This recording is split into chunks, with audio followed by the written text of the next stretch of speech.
that there are various approaches which say whether art should be socially relevant or not, should there be any moral responsibility or not. But when it comes to the context of cinema, we will say, since it is something which is largely in public domain, mainly in public domain, so it definitely gets related with morality in some ways, not in the didactic sense or in the preachy sense, not in the typical ethical sense, but yeah, there are concerns about regulations, there are concerns about taking up some responsibility, and there are concerns about doing it in a meaningful way. And why I am emphasizing on this is because the topic for today's discourse is gender portrayal, or rather women portrayal, and I'll just specify the difference that I understand between gender and women. So women's which can be replicated, so more of reproduction.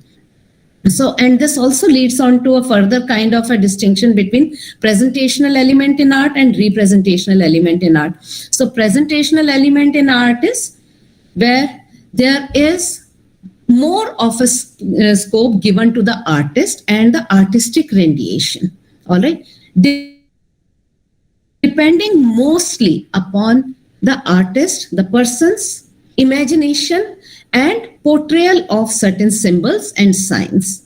Whereas representation is where you are re-rendering. So the word re is important, re-rendering or redoing something which is already given. All right. Now these are very yet can be simplified, and I'm trying to simplify them by saying that cinema as an art form, if we look at it as an art form, it takes into consideration both the artistic high art aspect as well as the crafty aspects, for the simple reasons that cinema does and can give us some sort of a new meaning towards life. It can suggest at the same time, because it can in that sense. Why technology aided? Because it started with two technologies. It started first with the technology of photography, improvised technology of photography, then the audio visual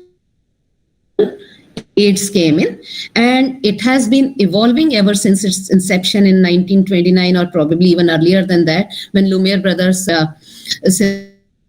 cinematic art. So from there to the new digitized platforms or various OTT platforms, cinema has come a long way in technological evolution. So therefore it becomes a complex kind of an art, craft and technology aided thing. Now about gender, all right. Gender representations are, and why have I specified women? So the reason that I have called it a women thing is because for me, gender is a broader category. The sexual identities and the role plays. So we all know that sociologically speaking, gender is a constructed, socially, culturally constructed identity, whereas there is a sexed identity that a person is born with.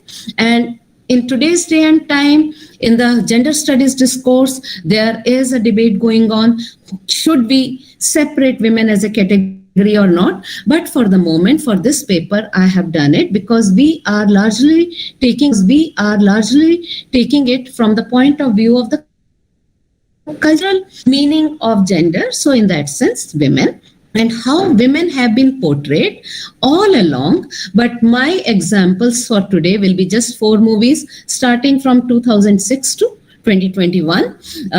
And I've taken them for a purpose, just to include the concept of empathy between women, just to include the concept of consent and voice within women, and also to include some ethical deliberations that have become part of, that are gaining currency in today's context, like concept of surrogacy as filmed in the movie produced by Netflix, Mimi, even though it has been done in a filmy way. And of course, to talk about films as it is, films and culture. So largely, I am talking about aesthetic experience, aesthetic communication, gender, specifically women, and then I'll come down to the cases. So this broad outline is something that I have pitched my paper in. So I'll do some reading of the paper and some reading of and some conversation with you people. So yeah. So as an art form, cinema is captivating, though a complex form of art, as I just told you, that it is a complex of art, craft, and technology aided kind of a craft, comprising of varied and also comprising of varied types like visual, performing, literary, all kinds of visual art, audiovisual art forms. It is simultaneously referred to as craft since the medium of film is a machine, a movie camera, and cinema is largely, as I just told you, is actually basically an art of photography, not a static one, but one of the most dynamic ones, as we are witnessing it in one of the most evolving technologies, with online web series becoming the latest variant of it. Cinema has been variously defined, but I am taking up a definition of Kishore Vaswani, and the traditional definition which has been given in Dr. Shamla Gupta's book, Art, Beauty and Creativity. So Dr. Shamla Gupta says that it is a complex art and a technology-aided art. And Kishore Vaswani has also used it with reference to literary art, because cinema, as drama used to be, Bharat Muni's Natya Shastra, it had all forms of art, be it architecture, be it literature, be it music, be it dance, everything. Likewise, cinema has all art forms, largely the script, so therefore literature, the audiovisual aids, therefore the music, the dance, and talking about Hindi cinema in particular, or Indian cinema in particular, the commercial Indian cinema in particular, songs have become like a sutras or have become the main narrative of Indian cinema. So songs and dance, which are part of Hollywood or French musicals or British musicals, have been integral part of our cultural reality of cinema. All right. So, and there is a very interesting reading, if all of you can have a look at it. It's a free access by Professor Sharad Deshpande. He has talked of philosophy and Hindi cinema, and that is a detailed article on it, but he's brought in the nuanced references of Hindi cinema with reference to Naach and Gana, that is what he says, but a wonderful reading. So Kishore Vaswani, who's another renowned scholar and a film critic, in his analysis of dialogues of some of the popular Hindi films, has written about challenges that are faced by screenplay writers in translating words or literatures into images. So cinema as an art form emphasizes on images, image reconstruction. His primary view is that film has been considered as the seventh art, an amalgamation of the earlier six arts, namely painting, architecture, visual art, dance, drama, music, and literature. On one hand, films have been analyzed on parameters adopted for performative arts, that is dance and drama, and representative arts like painting and literature. And on the other, they are being evaluated on the theories of image, sound, and the recording art. All right. So there is a mixture of various art forms and dealt with, and Dr. Gupta has said, dealt with as a literary genre, cinema would be like the drama, which in classical Indian aesthetics is called Drishya Kavya or visual poetry. In this traditional definition, the conception of literature as a verbal art is transcended by the inclusion of the visual, that is a non-verbal element. And if one remains aware from the outset that in the composition of film, to put it within the Indian frame of reference, all the three academies are represented. That is Sangeet and Natak for music and dance, Lalit Kala for pictorial art, and for dialogues and lyrics, etc., the performing art, all right, and the lyrical art and the literary art. So cinema is similar to photography. Cinema is similar to painting. Cinema is similar to literature. Cinema is similar to music. Cinema is similar to dance. Largely similar to dramatic arts, but with a major difference in the sense that it is fluid, unlimited, unfinished, with its own history, its own scheme, and also one of the authors, that is Arnold Hauser, in his 1960s article, I think it was in 1960s that he wrote, he has said that cinematic art is different from theater, even though overtly similar. It's different from theater, both in its experience and in its execution, because cinema is, in a way, a fluid medium, whereas theater gets static.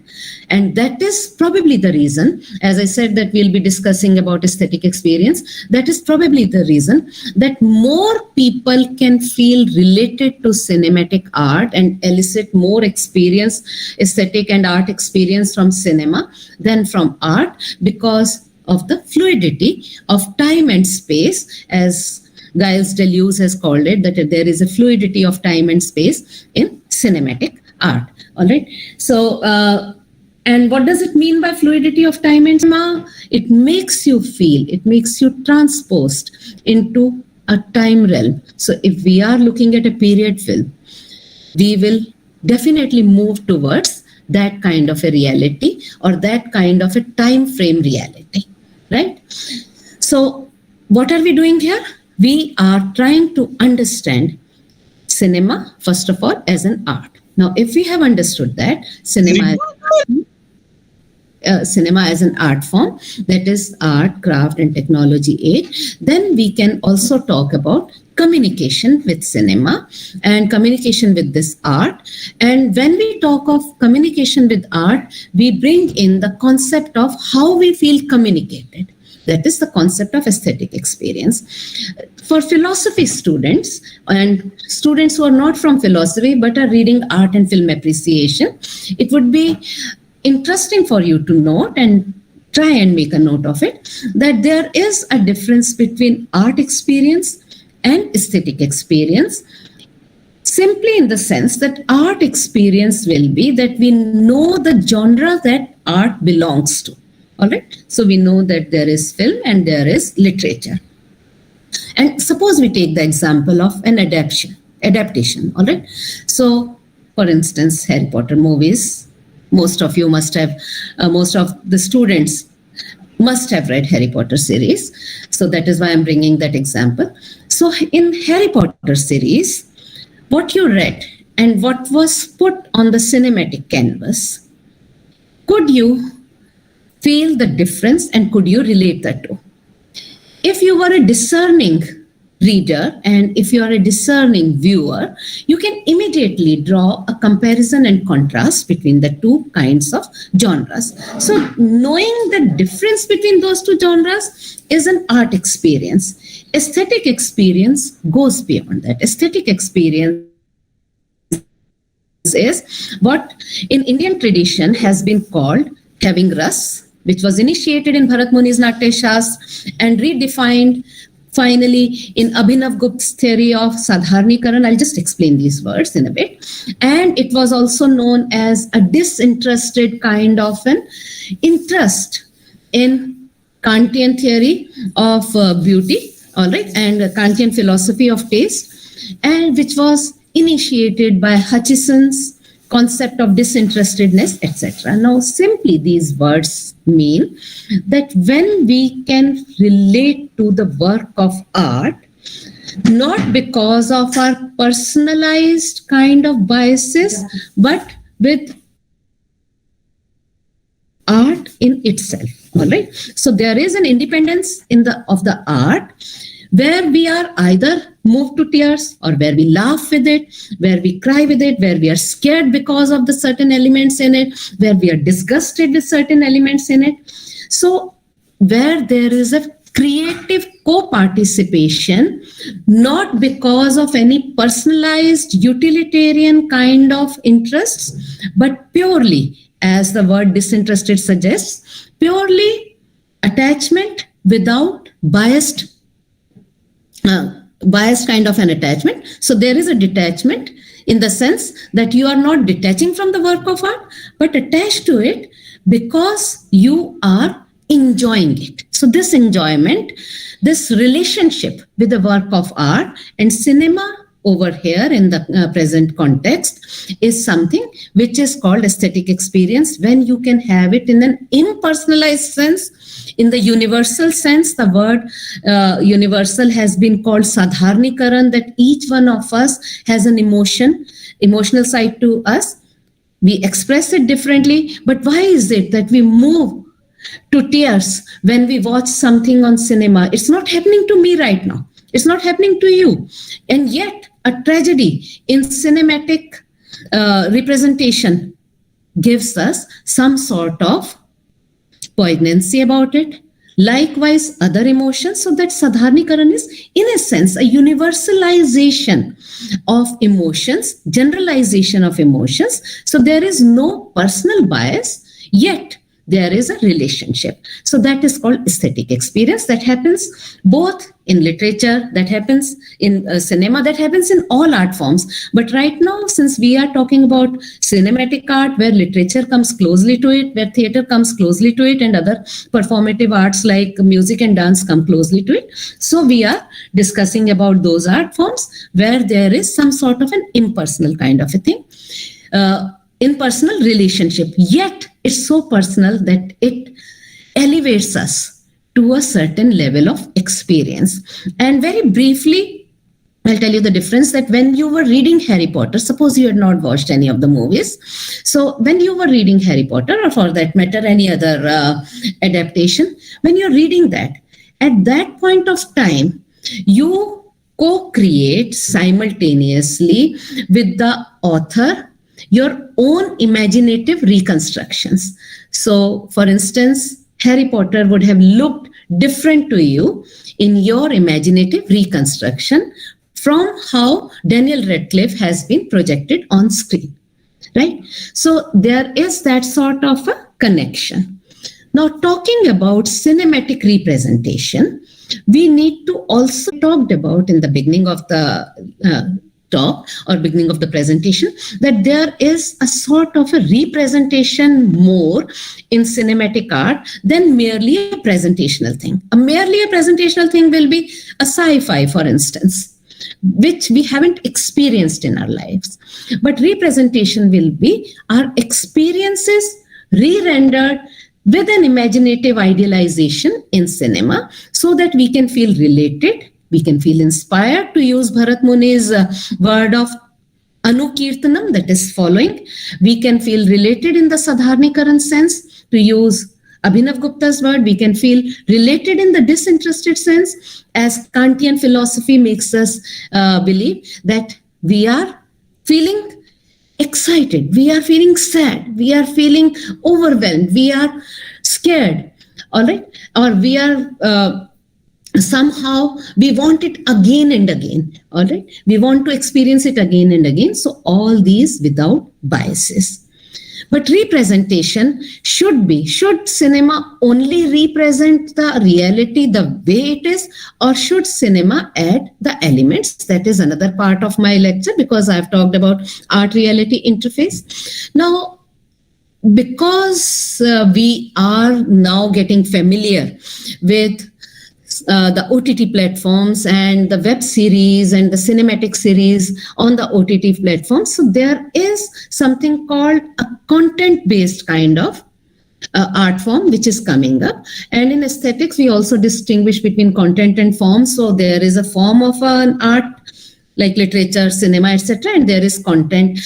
Till some years ago, except for the parallel cinema, the new wave cinema, and so-called art house cinemas or niche cinema or independent cinemas known as indie cinemas, content did not play a pivotal role in the movies. They were larger than life, as we say, dreamlike sequences, etc. They were more of presentational. Whether we accepted them rightly or not, that is a matter of that is another point. But they were more like presentational elements. Now, with content becoming dominant in cinematic art form, we are using the representational element.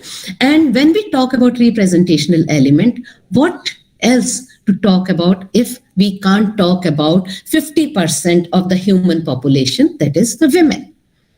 How have women been represented, and how has this reality been looked at in cinematic art? First, I will say that content is becoming some kind of a done thing. The content with an emphasis on representation of the reality. But are we moving towards only the documentary kind of a representation, or are we really doing it in an artistic way? The moment I talk about an artistic way, I bring in the presentational element, that it should be presented in a way that it should look real. All right. There can be a mirror and image reality kind of a thing, that it is mirroring the reality, which Leo Tolstoy talks about in his aesthetic communication, that he says that a well communicated art form will be which can represent the cultural reality of the given space or the given context. And in modern day, in 2022, the cultural reality is more like a global reality. We are all suffering from the same pandemic. I mean, that is why it is called pandemic. We are all suffering from the same contagion, and who has affected our lives, and we can't meet in person, and we are meeting through a virtual reality, and cinematic reality is a virtual reality. So how much of the connection between the given reality and the virtual reality should be there? So should cinema should be like the classroom discussion that we are having right now, or should cinema have some presentational element to give you a food for thought, breaking you away for a while from your mundane, so-called the virtual reality at the moment, from this reality, and making you think more? I would rather say that, yeah, there has to be some presentational element to give you that kind of an aesthetic respite. So in a way, somehow it really bothers me watching some of the series that they are trying to make it appear so real that at times they will go on showing not only explicit scenes about ablutions in the morning, but also about sex and language, etc. So that is where we need to bring in how much to be represented. Okay. And that is where we relate cinematic art with moral regulation or disciplining, not even regulation, but the disciplining. All right. So should the reality be explicitly given? And if that is the point, then what kind of a reality has to be given explicitly? Then another concept about cinema representing art and art representing cinema is the method to show the reality. So in the documentary, the method is to replicate and use the real life people in the present day context, and from the historical, use them the way they have been documented in the books or in the archives. So that is one thing, exact method. And to use the minimal method, as I recently found out the word, that it is called guerrilla method, that where you use minimal of studio intervention, etc. It is like morning mein aap chale gaye and you are just trying to look at Sadar Bazaar of Delhi in the morning time. All right, it's 5 o'clock ki shooting kar li. That is, I recently found out that it is known as guerrilla method. I didn't know about it. But should we use that kind of a methodology, or should we try and use some improvisation to give direction to people, taking away from there that what should people take from there, or should it be inspiring? All right, it should also inspire people.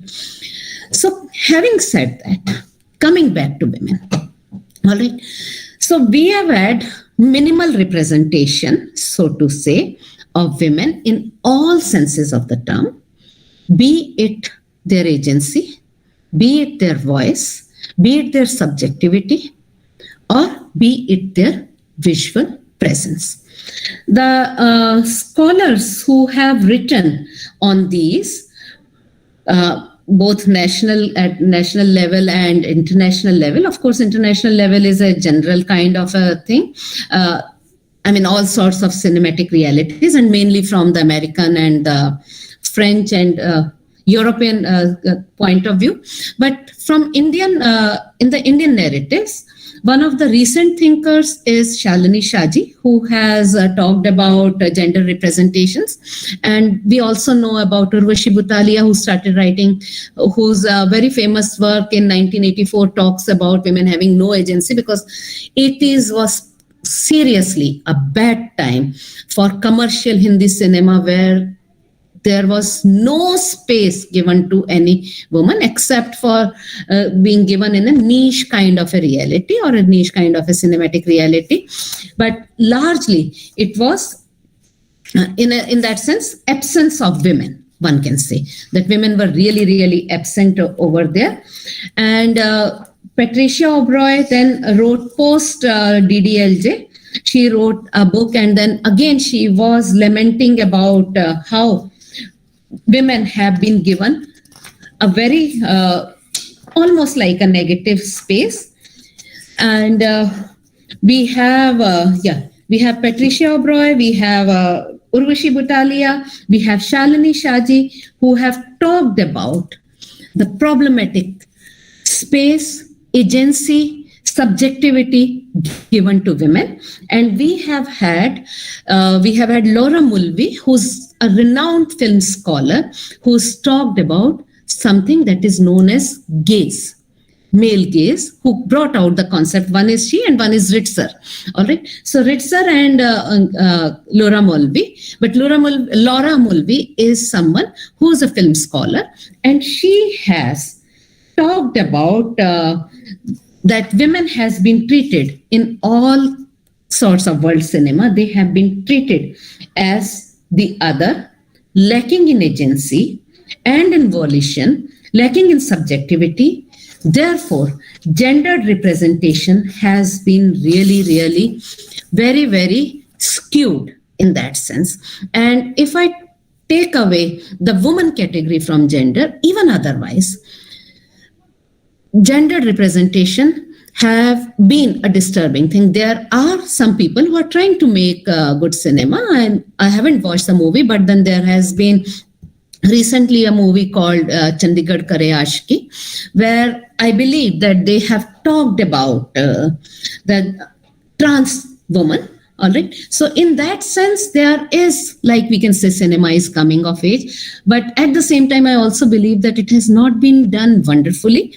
But kudos to the actors for taking up that role, and kudos to the director for at least having attempted. Then there has been a very, very intriguing movie, which is not a woman's representation, but a male representation, which was Aligarh, where Manoj Vajpayee's performance was stupendous, and it transforms all the gendered categories. So if you people have time ever, if you haven't watched it, please do watch it. But coming back to Laura Mulvey, so Laura Mulvey has said that in her book, and you can make a note of this, this is a 1975 book, but it was a small article, Visual Pleasures and Narrative Cinema. And she says that gaze can be called scopophilia, or sexual pleasure in looking, which is enabled by the very way in which the viewed is in a dark room with moving images, controlled by a projector, making it seem like a dream. The gaze is in dominant cinema is built upon notions of male and female differences created by a culture. The looks derived from these gaze are that women within the film text are always gazed at. The spectator's gaze there identifies with the male gaze and objectifies the women on screen. And we know in Indian movies that item number in today's context, or a cabaret dance in the earlier context, is just mere objectification of women. And into the very act of filming, and what are they propagated as Patricia O'Brien also reveals, that nothing but as objectified commodities. So, for instance, even in some movies which are otherwise very good movies or very inspiring, awe-inspiring movies, for example, one can think of Three Idiots. So if the actress was replaced, it could have been any actress, but there was no scope given to the woman. All right. So it was only about men. Another thing which has been very popular in the context of cinema and gender or women is the Bechdel test. All right. There was a cartoonist called Alison Bechdel who was influenced by Virginia Woolf. And she said that a Bechdel test should be considered as a mandatory kind of a test to pass the gender narrative in cinema or cinematic image, where women talk to each other, where there are women as the protagonists. They talk to each other not about a man or their romantic problems, but about life in general. So lives, narratives and stories of women's lives and experiences or women in relation to the worldview should be discussed. However, what happens is that Bechdel test often fails if we look at it in a very strict way. Bechdel test often fails good movies where there has been a good representation of women in a particular way. And why it happens is because of the cultural context. All right. So if you people remember the movie Kahani. So in Kahani, the character played by Vidya Balan is the main lead.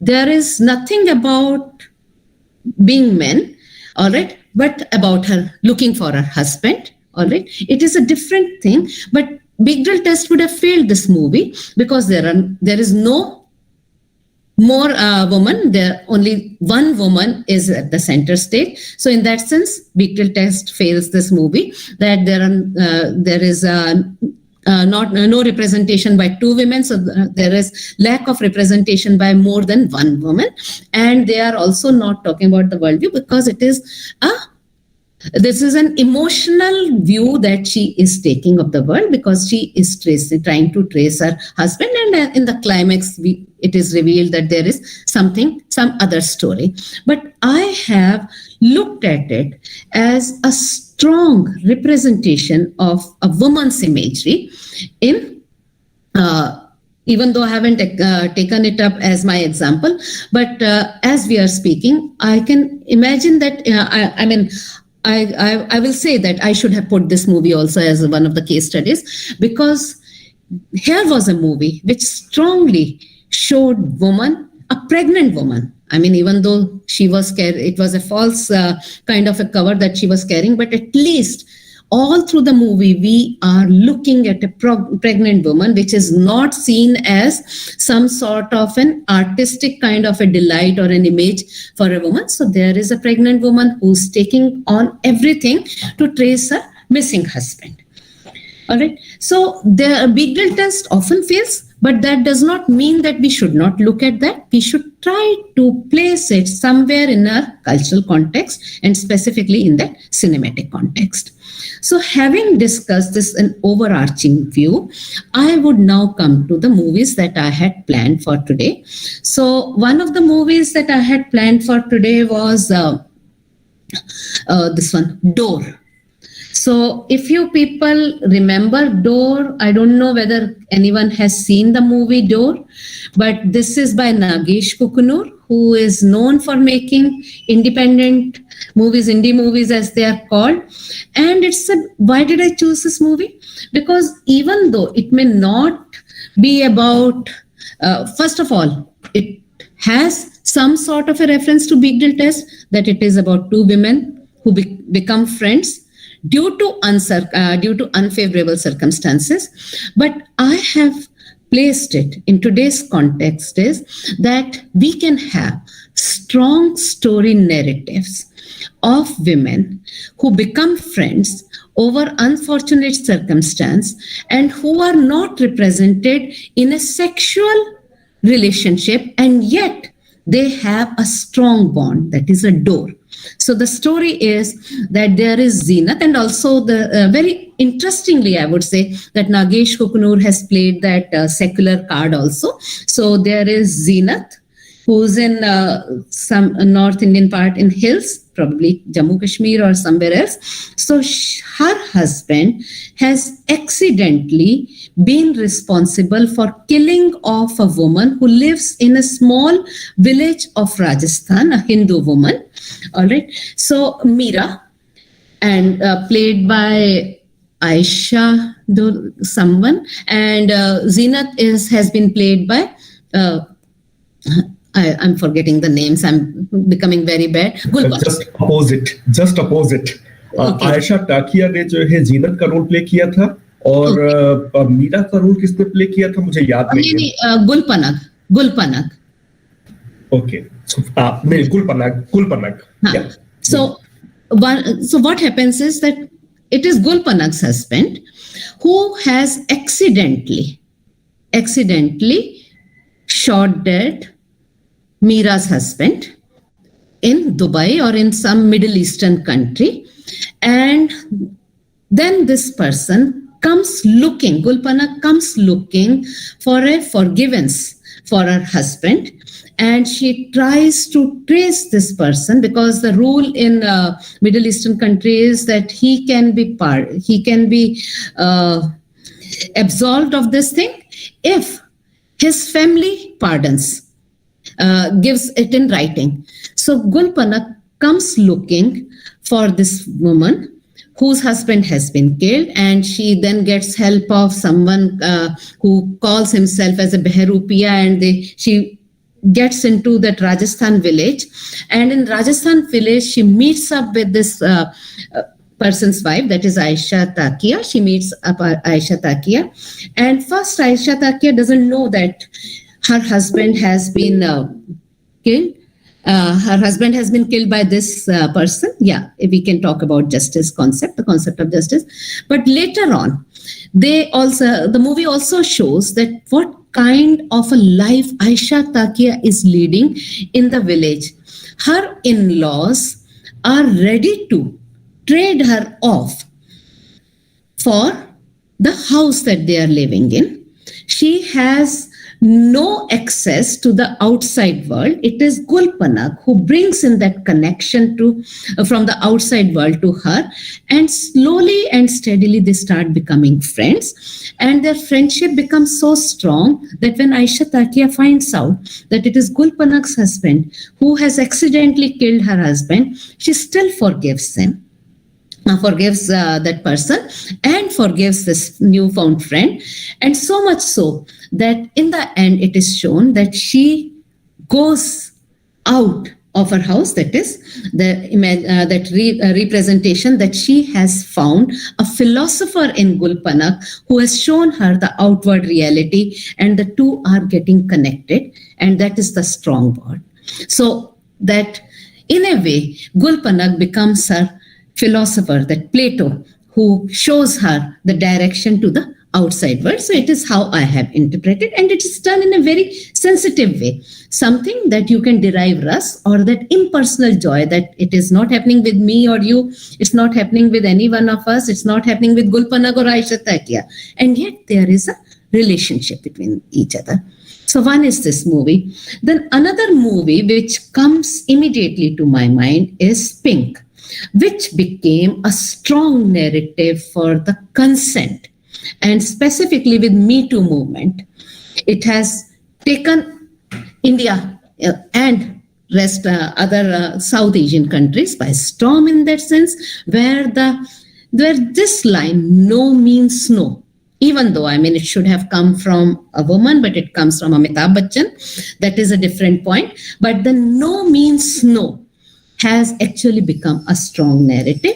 And otherwise also in our legal domain, in 2013, the point of consent was taken up, and we have had discussions on this thing against stalking, etc. So there has been a ruling against stalking and against women, where women are not consented, where women are not asked consent. So it is a strong narrative, and we all know the story because your generation would surely have seen the movie. But for those who haven't seen, it is a story about friends who happen to have some incident with men in power. So there are powerful boys who are who are exuding all forms of patriarchy in their privilege, in their position, and everything, and in their male assertiveness, and in assaulting women emotionally, mentally, physically, in all forms, and yet trying to prove that these women are wrong, whereas we are right.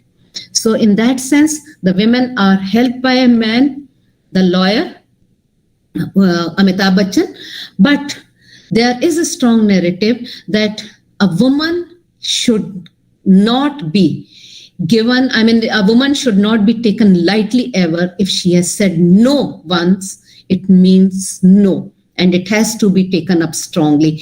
If it is not done, whatever she wears, whatever she dresses up as, whatever her lifestyle is, it has got nothing to do with her availability to a male for his sexual pleasures or for his sexual desires. Right? So it is a strong narrative. So I found it as a strong representation of the lived world's reality.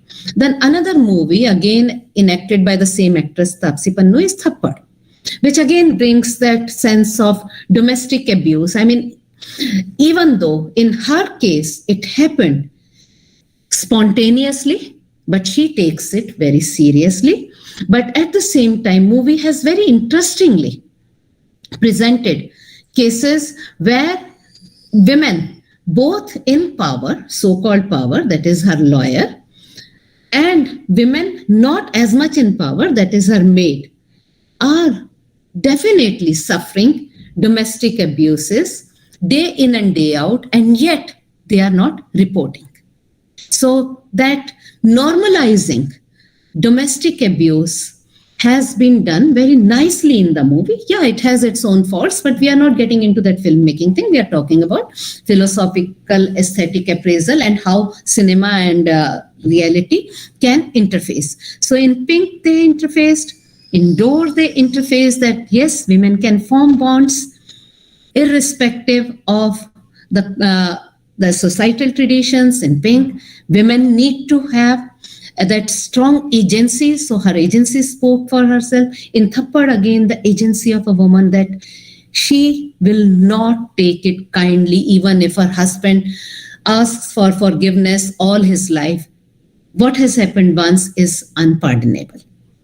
The movie which I finally am taking up is Mimi, which is last year's movie. So Mimi has 2 points of consideration for me. One is the consideration of a woman's representation, and another is the related consideration of applied ethics. So it talks about surrogacy. There are filmy layers to the movie, but it talks of a surrogate. So Mimi becomes a surrogate. First of all, of course, she didn't even know what it meant. All right, so she comes from a small town, and this is another point which I would like to bring to your notice, that in the latest kind of series or latest platforms that all the OTT platforms are bringing in the small towns to the cinematic narrative, which is a very interesting kind of a thing, and we can look at the evolution of it and also the aesthetic experience. So Mimi lives in a small town. She is an aspiring model, wants to go to Mumbai to become a model. She's an attractive looking girl, and she dances in the local hotels, etc. And there is a cab driver played very ably by Pankaj Tripathi, who is a phenomenal actor. So there is an American couple who's looking for a surrogate.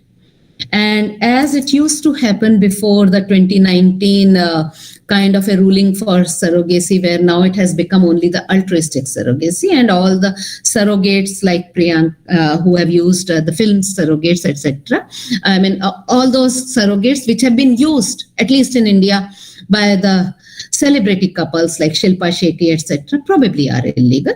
And also, before I go on to Mimi, I would also say that it is again open to polemic whether one agrees with Priyanka Chopra's choice to become mother through surrogacy or not. So someone like Taslima Nasreen commenting on that, that has become a point of discussion. So I am not really debating about that here.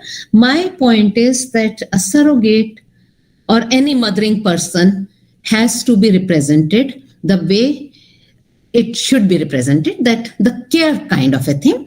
And the ethical debate about a surrogate being commercialized, being used as an object because she is in a way renting her womb, is something that we are looking at the moment from philosophical angle. And the movie represents all these, though in a filmy way. So Mimi, she is approached to become a surrogate. First, she doesn't understand, but then she realizes that she doesn't have to actually get into a physical contact with any other male, but it will be implanted. The embryo will be implanted in her body, and her body will be used as some sort of a this thing. The body will be used, her womb will be used to keep the baby, because Mrs. Summers or Mrs. Summer has a problem, that American woman has a problem, and she is promised a huge amount of money.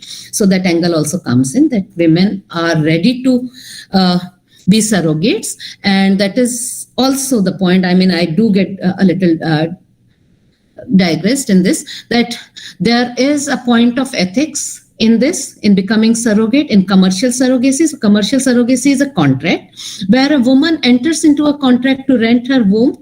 But even before 2019 ruling came in, it was stated that only a married woman will act as a surrogate, not an unmarried woman. But because this is a film and a presentational element has come in, so here is an unmarried woman who is shown as carrying forward the pregnancy to deliver the baby, and she is very okay with it. Okay, so she doesn't have to bother, but once she gives the baby, once she produces the baby, then she'll be getting the money, and she can then really go to Mumbai and seek her dreams. And also the taxi guy is also promised some amount of money because he introduced Mimi to the couple. So he will also be given the money, and he is like, he's a married man who also has many needs of, becoming better off economically. So first of all, in a typical filmy way, the family drama is that how does she get pregnant, etc. Then she first she says, just to escape, she says that the taxi guy is the father. And the family accepts it, but then the taxi guy's wife comes from Delhi, and there is a huge melodrama in that. But for a very shorter span of time, I would give credit to the movie that for a very shorter span of time, this melodrama continues, and finally it is revealed that it is through surrogacy. And Pankaj Tripathi's wife is also comfortable now that it is not her husband who has entered into any kind of cheating to her. So they all try to take care of Mimi so that she produces a healthy child. So she starts looking after herself, she starts taking care of herself, and keeps dreaming of becoming a model. But what happens? In the 8th month of her pregnancy, doctor says that probably the child has Down syndrome. And herein comes the ethical connection, that the moment the intended couple, that is Mr. and Mrs. John and Summers, the moment that American couple finds out that the child has Down syndrome, they run away to America, leaving pregnant Mimi. I mean, that is the responsibility, because they now know that it is not going to be a healthy child. So they run away. And Mimi she has had some advance, but then it becomes a real problem for Mimi whether to keep the child or not to keep the child. So herein comes another point of ethics of care, which is that she decides to keep the child, mothering care, and she says that, okay, I'll keep the child. And it is revealed to us towards the end that actually that was a wrong report. The child is normally born, and 4 years pass by when Mimi and the child develop a mother and child connection. She really takes care of the child as a mother would. So that ethics of care in the mothering sense, that mothering care is there. The child is really looked after well by the entire family of Mimi and her friend. Everybody takes care of that child, and they develop a bond like any other mother and child would. When the American couple finds out on Facebook, where Mimi has uploaded the picture of her child, and they find out that no, this is a normal child, they come back. All right, so again, that ethical angle, they come back seeking that child. Now, the debate or the dilemma before Mimi is whether to let go of the child whom she has cared for. Should she agree to their demand for giving the child? And as any other mother would care for giving up for adoption, she feels that okay, let the child go to them because he will have a better life in America than she can provide to him here. But towards the end, there is a change of heart, and the American couple, they are passing by an adoption kind of a center where they adopt the child. I mean, though it doesn't happen in real life so fast that adoption is given, but at the same time, why I like this idea in the movie was that when we discuss applied ethics, especially of surrogacy, we often talk about why not adopt. All right, what is wrong with adoption? So there is that angle of adoption also. So in all those scores, even though it may not be Bechdel test, but there is no scopophilia, which Laura Mulvey has said. There is definitely an agency given to the protagonist. So Mimi is the center focus, and her decisions, her agency has been given a voice. So that is why I took this movie. So that is what my lecture is all about. Thank you for listening patiently.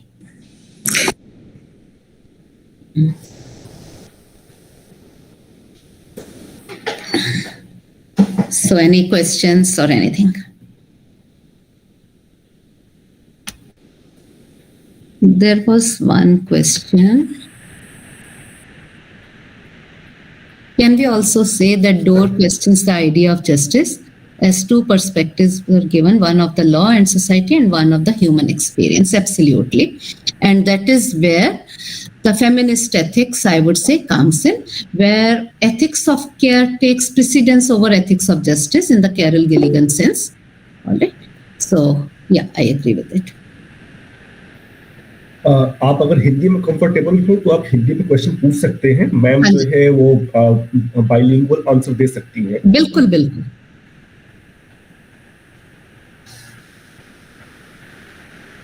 Ma'am, when we look at the Indian cinema, we realize that we've come a long way with female lead movies like Queen and Kahani and Thappar, and it shows like a huge leap in our cinema as a whole.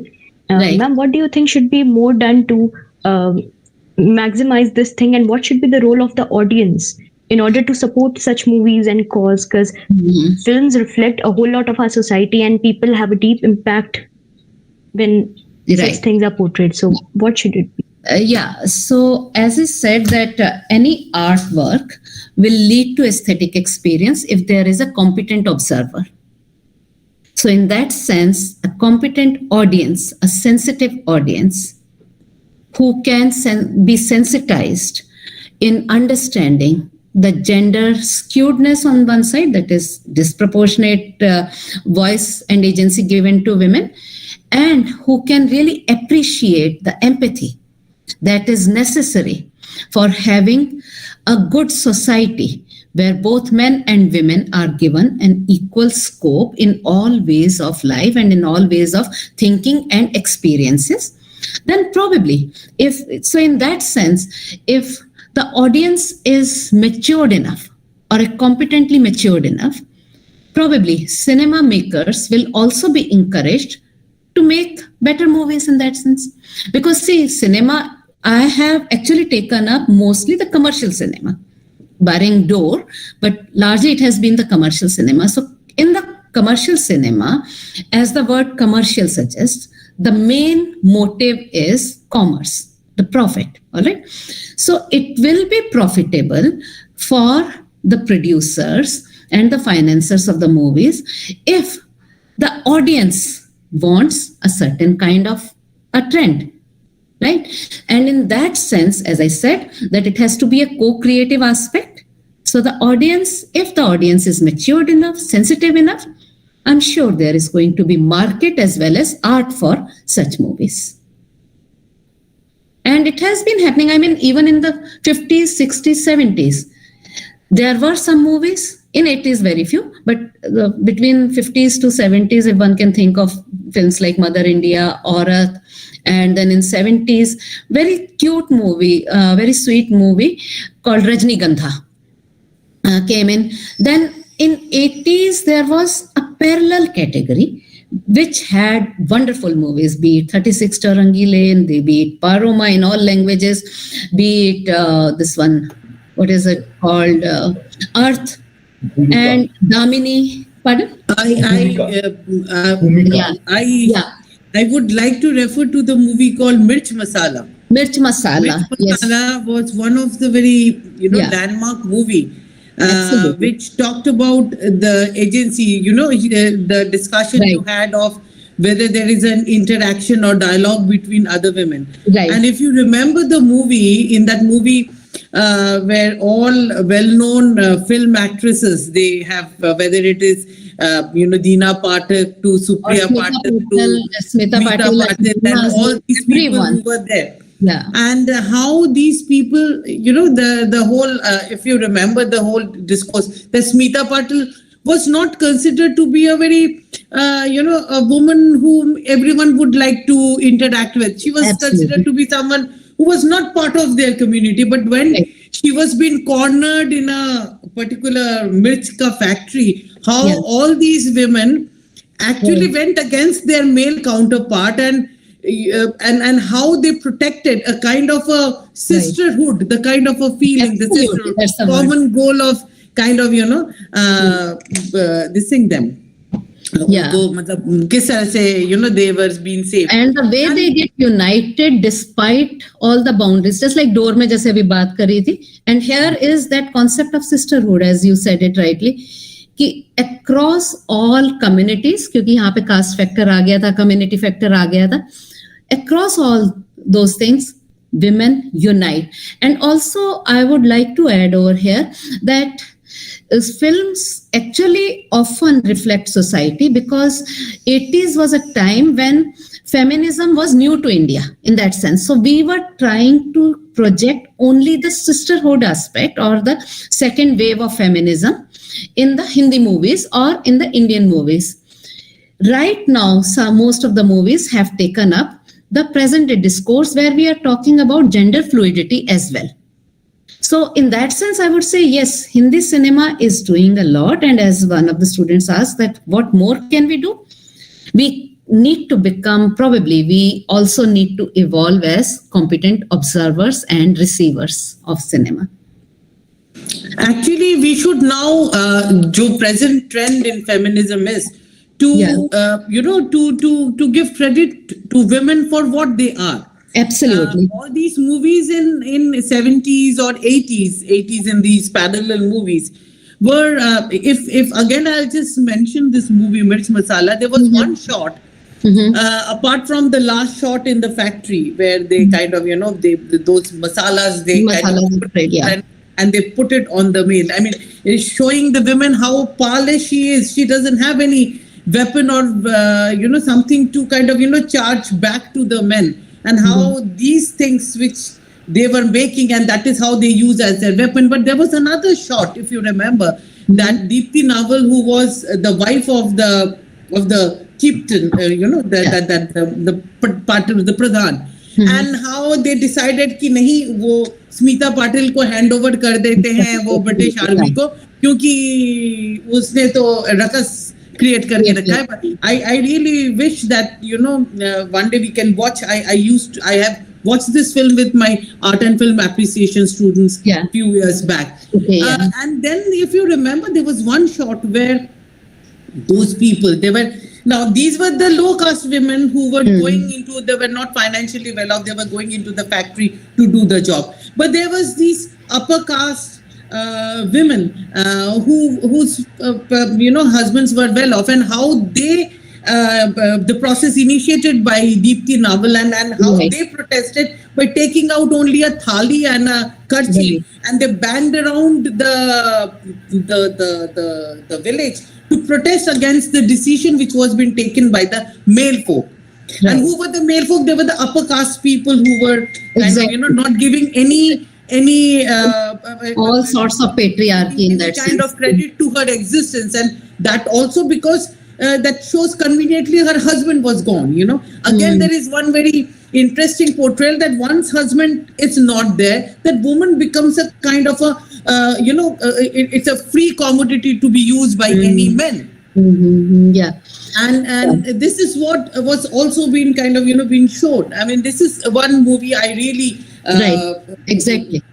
see that we covers up many of the many aspects, yeah. many aspects. All sorts of patriarchy and how, but as you rightly pointed out, that this was a movie which actually showed the mood of those times when feminism had just come to India, that women can be empowered only when they unite together. And you also rightly pointed out that आजकल हम लोग वो दिखा रहे हैं the real self, a real woman, as Patricia O'Brien said, that show her as a real woman with thoughts and feelings and emotions.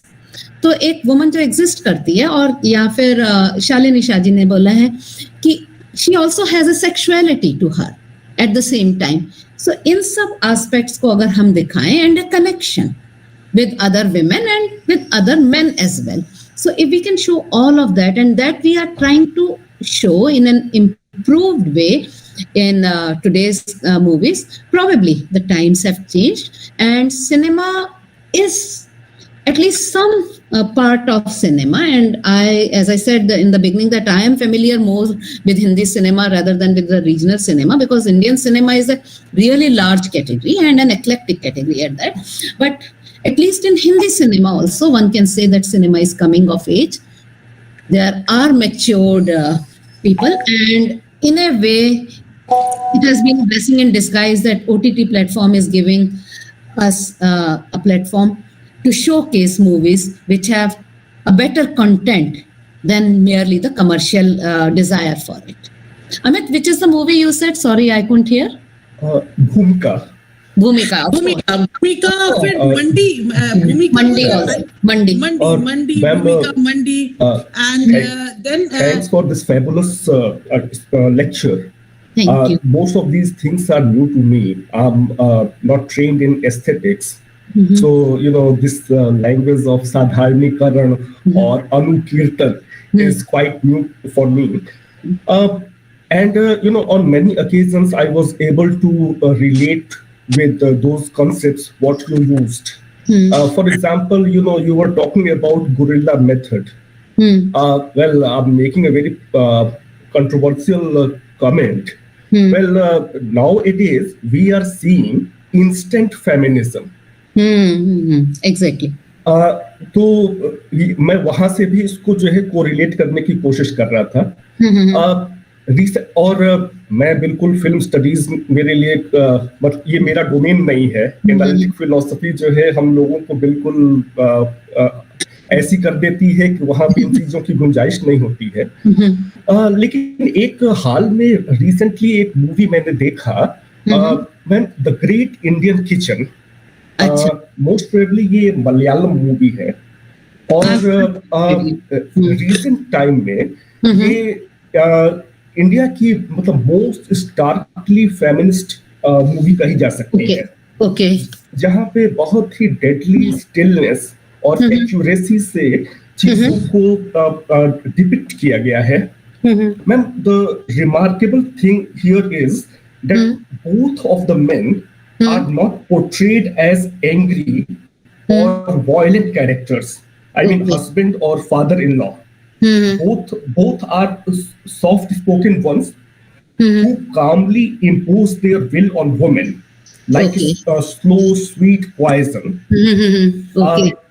जब वो female protagonist dance school join करना चाहती है, तो फादर-इन-लॉ जो है बहुत ही पोलाइटली बहुत सटल वे में अपना जो है डिसएग्रीमेंट दिखाता है. ये पोर्ट्रेयल बहुत ही पोटेंट है, और हम अपने आप को अपने घरों से इन चीजों को जो है हम रिलेट कर पाते हैं. ठीक वैसे ही मैम जो है घर के अंदर और घर के बाहर का जो टेबल मैनर्स है, उनका डिफरेंस. आई मीन ये मान लिया गया कि वुमेन का डोमेन सिर्फ जो है घर के अंदर है, और मेल जो है घर के अंदर अलग तरीके से बिहेव करता है, घर के बाहर दूसरे तरीके से बिहेव करता है। कई बार ये हमको परेशान करने लगती है, हमको बार बार वो चोक्ड सिंक दिखाई पड़ता है, वो कुलिनरी वॉइसेस के बीच ये पूरी मूवी बीत जाती है। और जो मेरा अपना इंटरप्रिटेशन है वो ये है कि ये एक ब्रह्मैनिकल पैट्रियार्की की एक बहुत ही स्ट्रॉन्ग क्रिटिक है। लेकिन ये सारी बातों में से ऐसी कोई बात नहीं है जिसको कि मैं एस्थेटिक्स के साथ जोड़ पाऊं। मेरे पास वो पर्सपेक्टिव नहीं है। Aesthetics, definitely it's part of aesthetic experience because you are feeling related to it. Yes, there is a reference to our personal experiences also, but at the same time you can feel related to it despite either being in a similar circumstance or not even being in a similar circumstance. So wahan pe aesthetics aa jata hai. The very fact that we are analyzing a critique of the life and living through a work of artists that we are bringing in aesthetic discourse. You have to give me 1 minute. I have to get my charger. My laptop is running out of Rekha, we should be starting with our next speaker. ठीक है, नहीं, just give me a minute because otherwise I'll be out of this. Yeah. Asta, we can start with Dr. Ajay has joined and we can start with our next speaker. Then we can take up, if there are more questions for Rekha, we can resume our discussion after the talk. Yeah. Good afternoon, Ajay. Thanks for joining us. Good afternoon. Thanks so much for actually inviting. So I'm glad to be in the midst of you. Yeah. Good afternoon, sir. Yes. Good afternoon. Yeah. So glad to be here. Yeah. Hi, Ajay. Hi. Hello. So we can start. Thank you so much. Yes, ma'am. Thank you so much, Rekha ma'am, for that insightful talk. Now, I would take this opportunity to welcome today's second guest speaker, Dr. Ajay Verma, Associate Professor in the Center for Philosophy, School of Social Sciences in Jawaharlal Nehru University. Sir has completed his Master's, MPhil and PhD in Philosophy from the University of Delhi and has received Indian Philosophy Congress Gold Medal, N.V. Thadani Memorial Prize, along with the Raman Fellowship for Postdoctoral Studies at University of Massachusetts. He has a number of publications with Oxford University Press, Macmillan Press, and has issued various research articles in prestigious journals like the JICPR, Journal of the Inter-University Center for Humanities and Social Sciences, and the Philosophical Quarterly. With his specialization in Indian philosophy, continental philosophy, and comparative philosophy, it is an honor and privilege for us to have him here to talk about the importance of cosmogony in classical Indian philosophy. So, without any further delay, I request Sir to take over the stage. Welcome. Thanks, Aditi, for introducing me. And let me also formally thank Dr. Mosmi Basu, Dr. Amit Pradhan, for inviting me here. It's a great pleasure to be in the midst of you.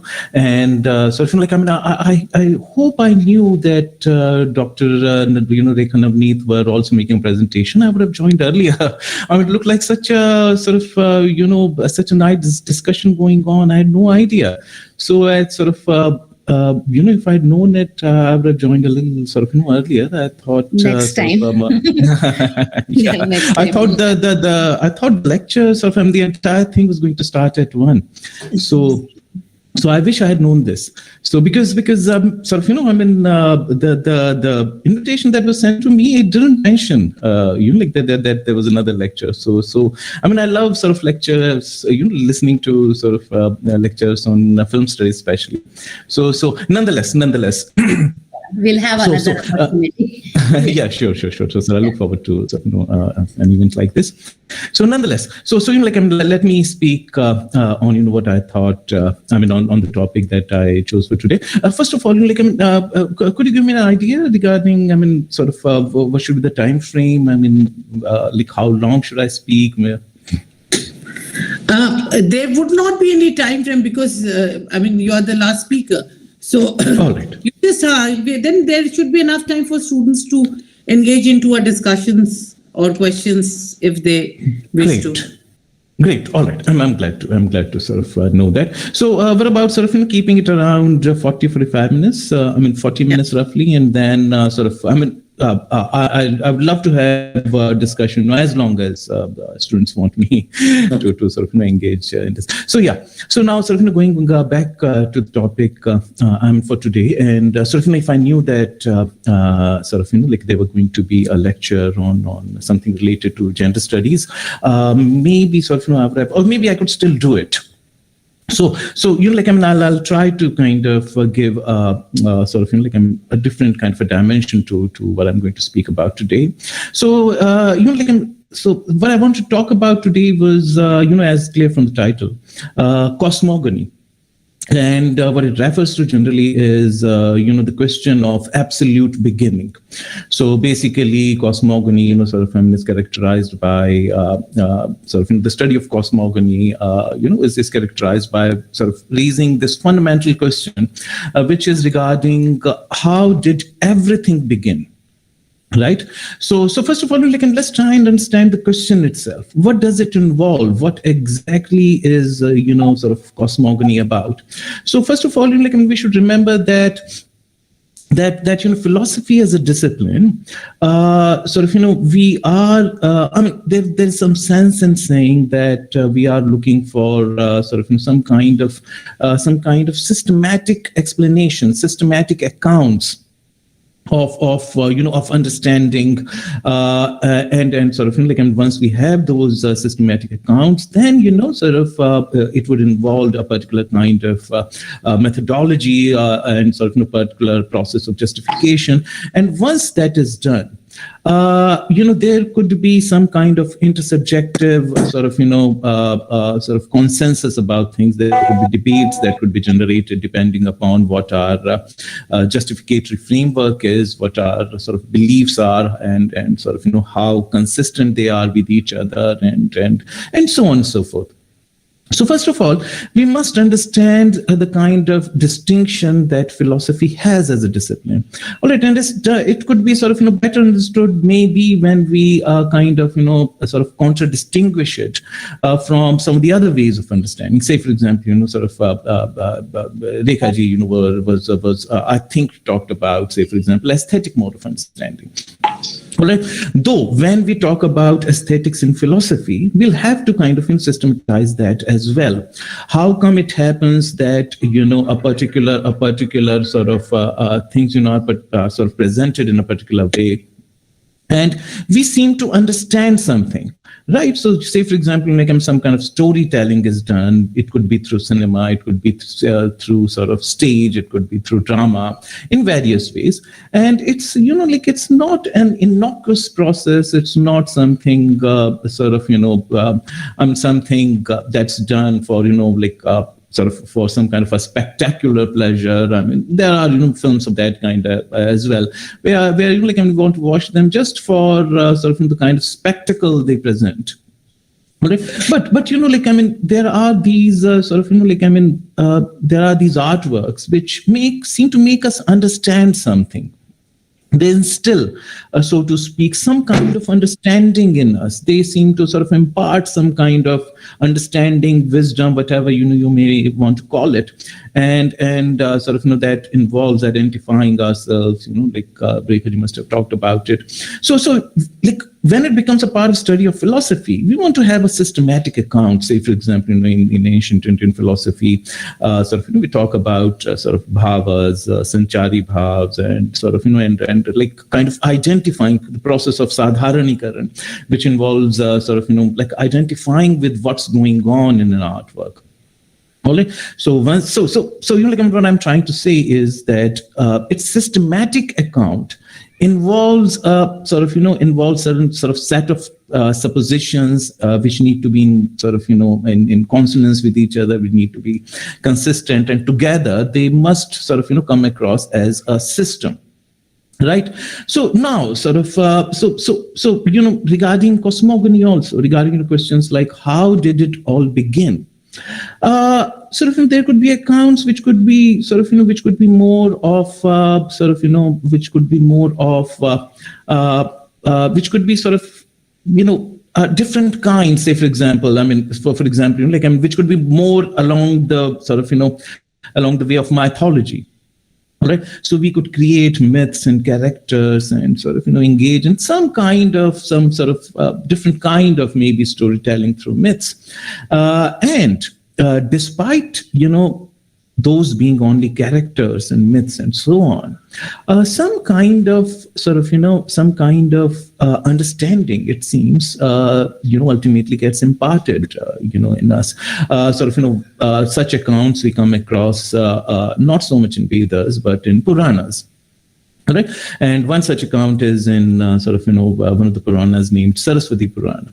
All right, so there the cosmogony sort of and sort of probably, like, I mean, this is not the only time when sort of desire as the principle of absolute beginning is put forward. The traces of it you may find in the Vedic literature as well, especially in the Rig Veda. So you come across sort of verses which suggest which say that the first Purusha, the first principle of creation, had a desire to be many. All right, so it's a kind of sort of indication towards desire being the principle of creation, so to speak. All right, sort of and in Saraswati Purana you come across a story where sort of Brahma, sort of the first principle, so to speak, becomes attracted towards Earth, Saraswati, and sort of this is how sort of the creation starts. So like. There are sort of, I mean, the Saraswati sort of, takes different sort of forms, and accordingly Brahma sort of keeps sort of assuming different forms as well. So these are different kind of accounts which are more mythological in character, but sort of but are significant. As a matter of fact, also a little sort of, let me begin with a small disclaimer. As a matter of fact, you sort of I mean, I in the title sort of I sort of said importance of cosmogony. Rather than that, I should have used the word significance. So we'll talk about the significance of cosmogony. So these accounts are significant in their own way. We cannot sort of we cannot sort of just set them aside as myths, because myths are important for philosophers as well. Sort of say, for example, Kierkegaard sort of uses the myth of Sisyphus. All right, so he has an entire huge sort of work, which I think, given sort of is a milestone in existentialist philosophy. Right, so only with the help of the myth of Sisyphus, he sort of he's able to give some kind of an account of sort of existentialist predicament that sort of we've always find ourselves with. So myths, like, I mean, all I want to say is that myths are important. So these stories that you come across in Saraswati Purana and sort of maybe elsewhere. These sort of impart some kind of sort of symbolic, I mean, in a very symbolic kind of a way.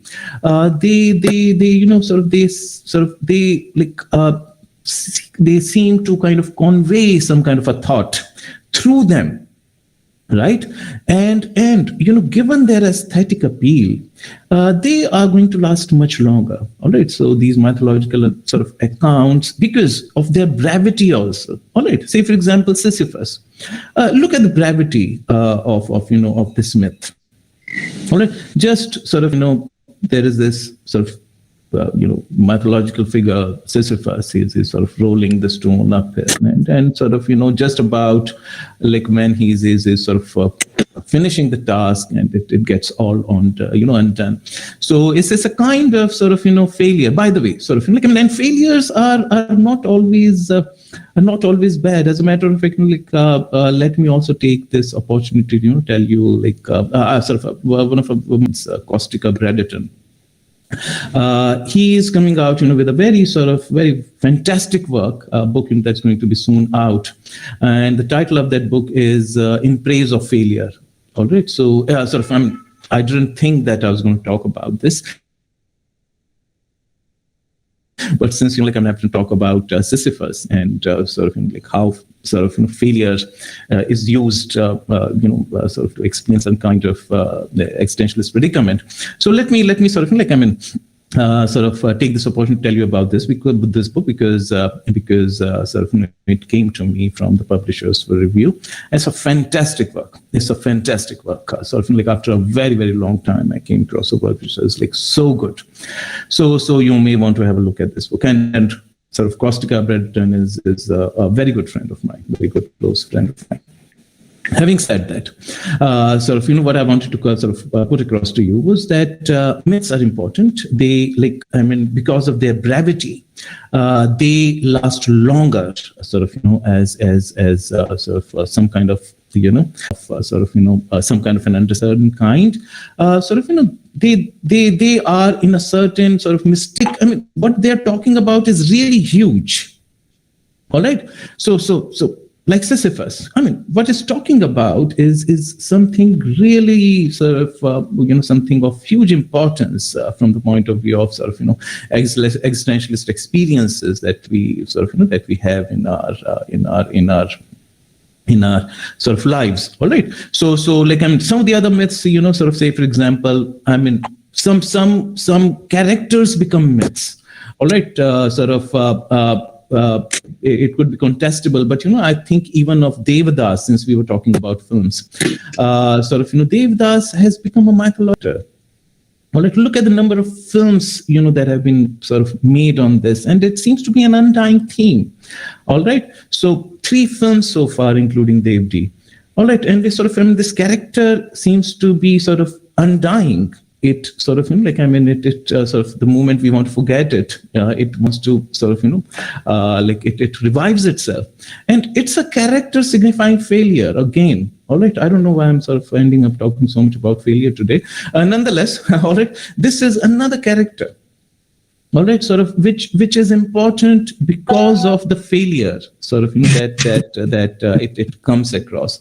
All right. And the reason why I'm also talking about this is something most of us, some point of life or the other. Myth, we just can't help identifying ourselves in some way or the other. All right. So this character is going to stay in cinema for I think more times to come. Nonetheless, sorry, I was going to speak on something else, and I've ended up speaking, spending good time on the idea of myth itself. But I think it must be for a reason.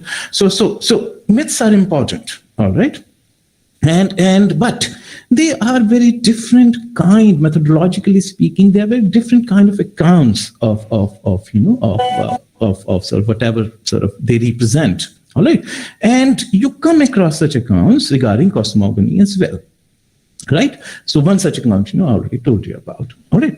And now there are some other kind of accounts which are philosophically should be more should kind of engage us more from the point of view of philosophy. All right. One of such earliest account is Nasadiya Sukta. All right. So the very first verse of the Nasadiya Sukta is, what was there in the beginning? All right. Was there being or non-being? All right. This is the very first sentence of this is the very first verse of Nasadiya Sukta. And again, I'm talking about brevity. It has just a few verses which follow an unflinching meter. All right, so it's kind of composed to be recited, to be sung, and so on. Right, but philosophically very, very significant. All right. Why? Because it problematizes, the very first verse, problematizes the very idea of beginning. All right. Especially when we are talking about beginning or in some absolute metaphysical terms. All right. So could there be, being in the very beginning? All right. If we say yes, that's problematic. All right. The reason being, if there was something already in the beginning, in that case, it's not beginning. It's not the beginning in the proper sense of the term. All right. So if there was something in the beginning, then it is, the very idea of beginning is sort of, either we'll have to kind of sort of modify it, or sort of, we properly speaking are not talking about beginning in the in appropriate sense of the term. Right? Could there be in that case non-being in the beginning? That's equally problematic, right? Because if there is absolute non-being, then non-being in itself is absolute. All right, and there could be nothing sort of, so to speak, coming forth from there. If there was absolute nothing in the beginning, then sort of, you cannot have anything coming out of it, so to speak. Right. So the very first sort of verse, which is, I think, sort of the most important, verse in the entire sukta, that in a certain way problematizes the very idea of the beginning as such. All right. And then, of course, sort of it talks about different possibilities. Maybe sort of, the beginning could be sort of, explained in terms of duality of principles, and sort of, that's like sort of found to be equally problematic. And then, the sort of something really beautiful about this sukta, or poem is that it's basically sort of, each verse ends with a question. All right, it doesn't end with an answer. All right, so certain possibilities are taken up for examination and are rejected. Each verse sort of, ends with a rejection of a proposition. All right, and in the end, it says maybe sort of, the gods above, they know sort of, how did it all begin, and then the last sort of, words of the poem are, or maybe they also don't. All right. So sort of like, I don't want to go into sort of what it signifies, because sort of, they'll like come in. Nastya Sukta in itself is such a kind of sort of, it could be a topic in itself of discussion for several hours. All right. So we sort of, don't want to spend more time on this. I'm just sort of want to talk about Nastya Sukta because it's one of the earliest accounts of sort of cosmogony, where no particular answers are given regarding sort of, how it all might have begun. Rather, sort of, the possibilities are taken into consideration and are sort of problematized in phase and are sort of rejected. Right. So now, sort of having said that, another sort of very interesting account is Purush Sukta, right, where sort of, which talks about Purusha in terms of, the very first principle. All right. And the focus here is that, first of all, this sukta presupposes that there has to be something in the beginning. It cannot be that creation could have started out of a void. All right. Out of nothing, you don't get anything. All right, so there must have been some first principle. All right. And according to this hymn, that first principle was the Purusha. Purusha, not in any sort of not in the sense of sort of man as as a gender category. All right. Purusha as the first principle. All right. And sort of, it talks about 4 different faculty that sort of, apparently, according to this hymn, characterize, the very first principle, and how a parallel kind of creation ensues, from there. Now, of course, sort of this sukta is is considered sort of, is sort of considered. It has been criticized widely for reasons, because it also talks about, among other things, Varna hierarchy, which may or may not be acceptable. to sort of depending on the kind of views that you hold. So I don't want to sort of talk about I don't want to go into sort of that debate, but something important that we sort of come across here is that sort of this hymn talks in terms of the very first principles. All right, and what is important for us to understand sort of at this point is that everything then, once you are clear about the first principle, then everything, it seems, follows from there. All right, and everything would mean everything. All right, this is something sort of that even the scientists are concerned about. All right, so something that I like often sort of talk about is that, see, we value, we remember scientists not sort of for most of the time for their inventions. All right, some of the biggest names that we are aware of: Newton, Einstein, and so on. All right, so we know them for the kind of theoretical surmises they have left with us. All right, so including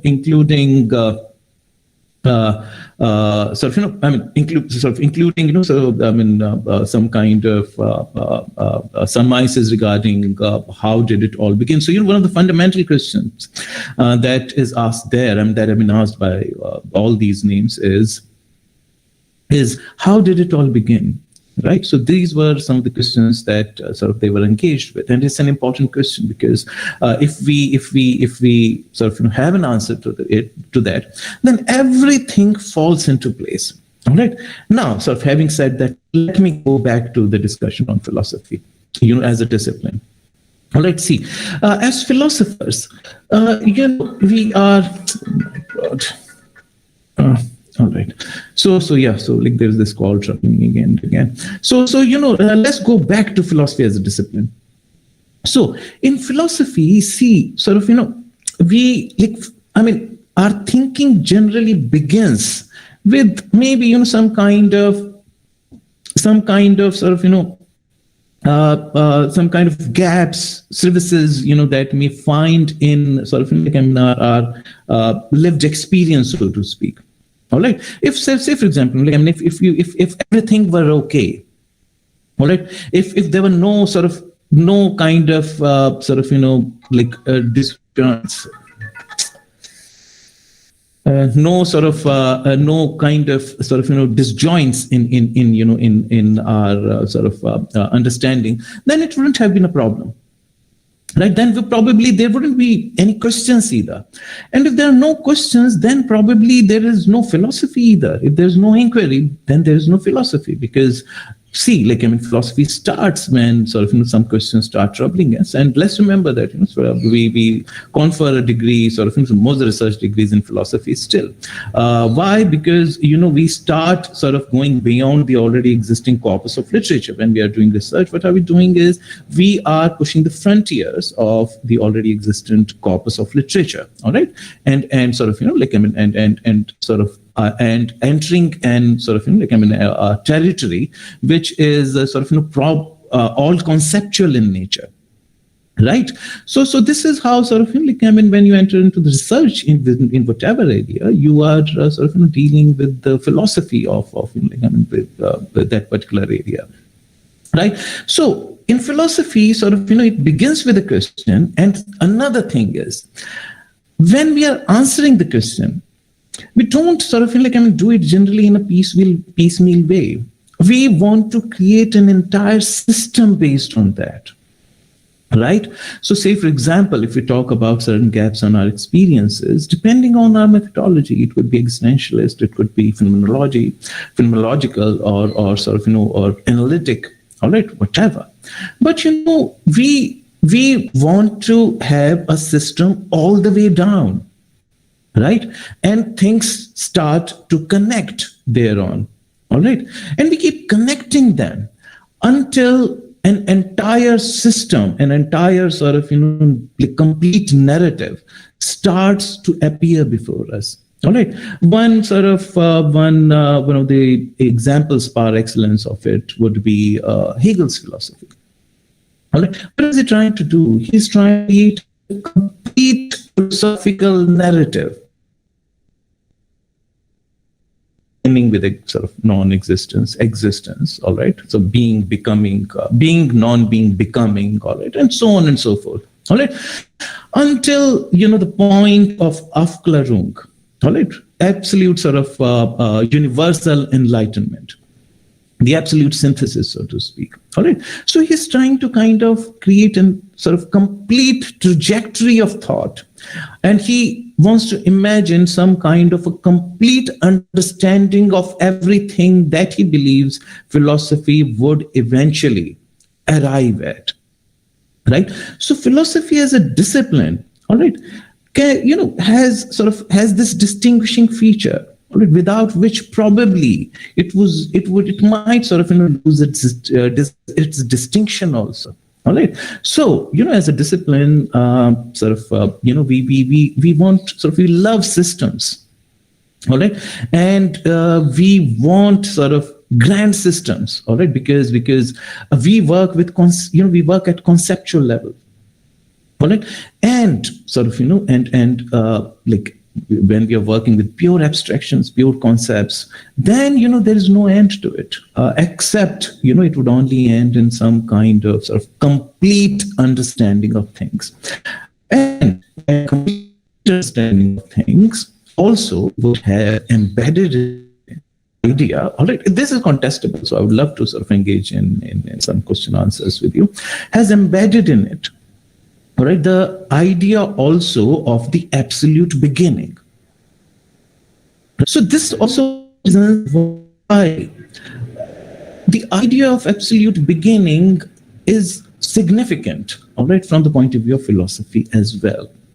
All right, if we are system builders, all right, of course, philosophy has this other aspect also, which is like critical. All right.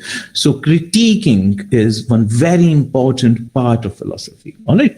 But critiquing sort of, is an important part to build the system further. Making sense, right? So in research, what do? We raise questions and sort of, and add answers. All right. Which sort of, which furthers the discipline. Right. So all in all, sort of, the submission that I'm trying to make here is that it's a part of, methodology, so to speak, of philosophy, something that probably distinguishes us, that gives us, a distinction to our discipline, is that, we love building systems. All right. Then it has to be complete, all right? Like if we love systems, a complete system would be loved more, right? So this is probably embedded in the character of philosophy as a discipline. This is one, all right? Now, moving forward from there, now, sort of, if we look at some of the sort of, surmises that we find, all right, and also sort of mind it, not only in philosophy, in all religions also, there are accounts regarding sort of the absolute beginning, be it Bible, be it Vedas, be it any other scripture. All right, so you've come across sort of such accounts, sort of more or less like in all the religions. So the reason why it's important is probably is that once we know, the fundamental stuff, all right, then, we know, it seems, everything about sort of, everything about everything, all right, the theory of everything, as it's called, even in science, right? So then probably we know, also, apart from, the substantial aspect, all right.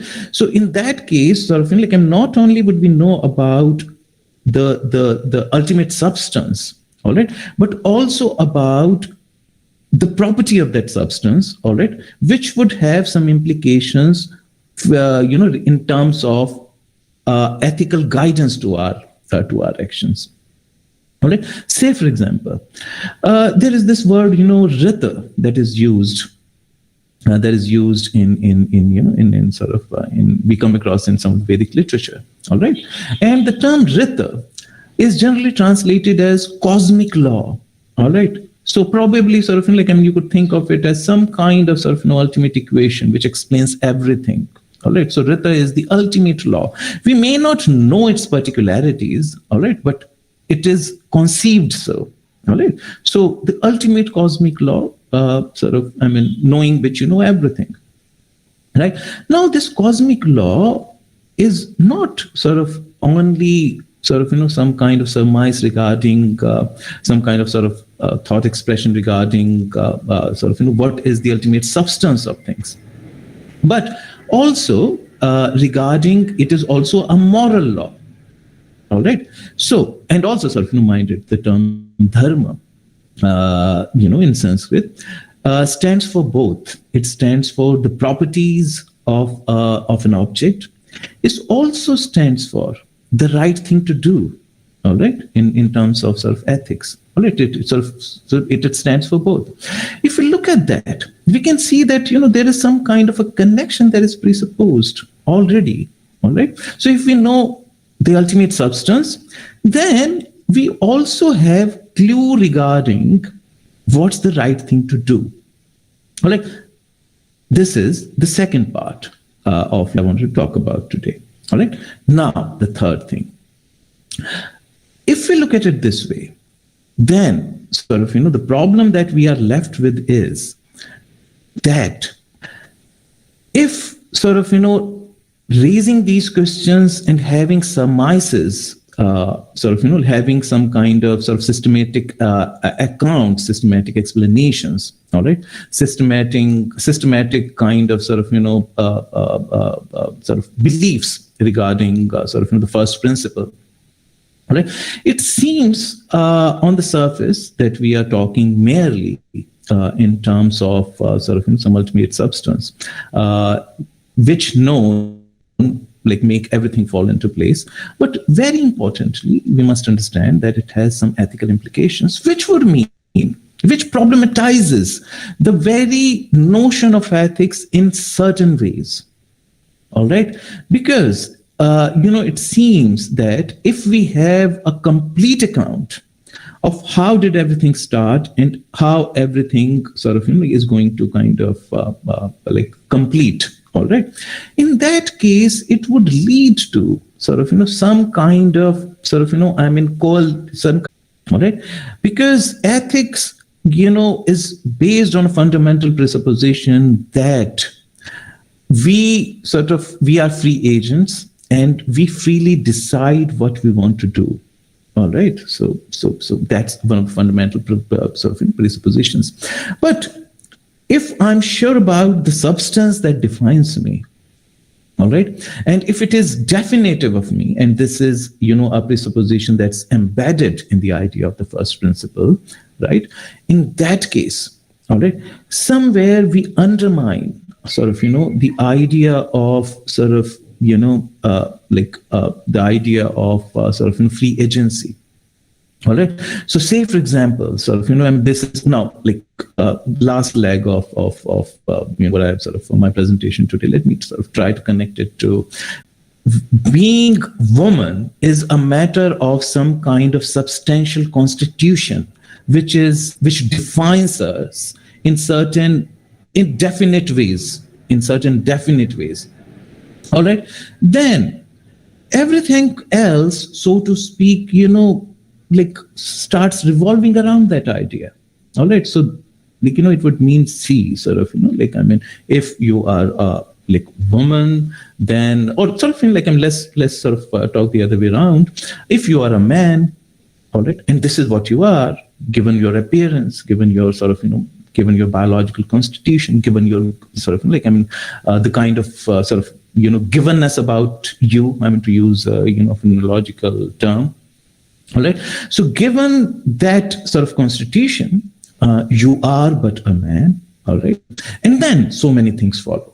Men Don't Cry. All right. This is also the name of a film, probably late 90s. It was a major hit at that time, and I think was nominated for Oscars. I don't know whether it got an Oscar or not, but wonderful film that you may want to watch. So then sort of everything else start to follow. If you're a man, then men don't cry. Men need to be like this. Men need to be like need to be like that, and so on and so forth. All right. So the issue is that as pure abstract theoretical discipline, building complete narratives, systematic accounts from beginning till end. All right. Is one of the things that it seems is definitive, of the domain of philosophy, or so it seems. It's contestable. All right, but so it seems. All right, but if we do that, then when such complete accounts are offered, then there is this fear of this coalescing of ethics and this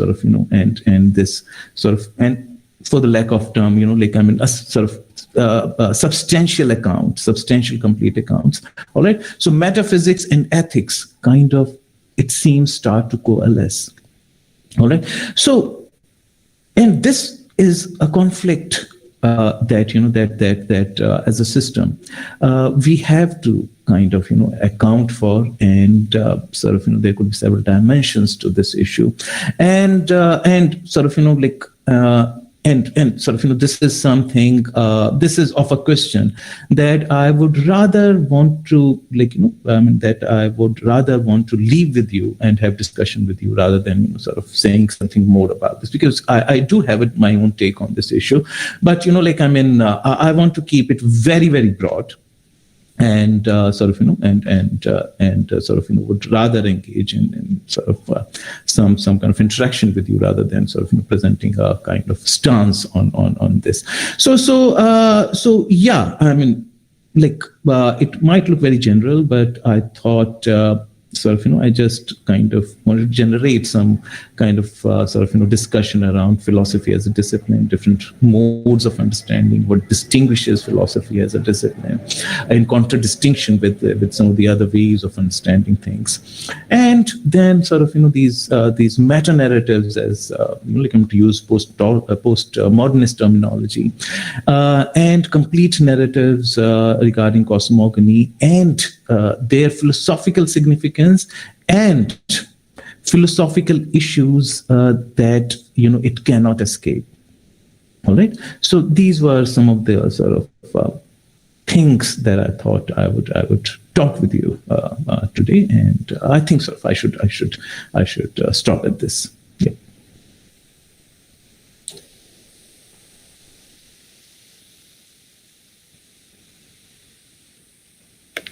So yeah, if there are questions, I would love to interact with you.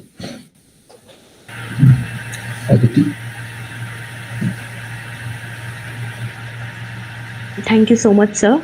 We will start the question answer session. If whoever wants to ask a question or make a comment, please write it in the comment section. Unmute yourself and do the same.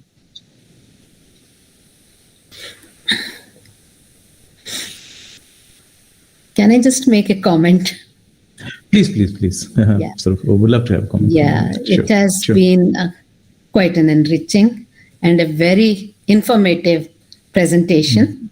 Thanks for saying that. Yeah. Mm-hmm. Sorry. And yet so understandable. So comprehensive. So that has been the best part of it. It's not easy to explain cosmogony.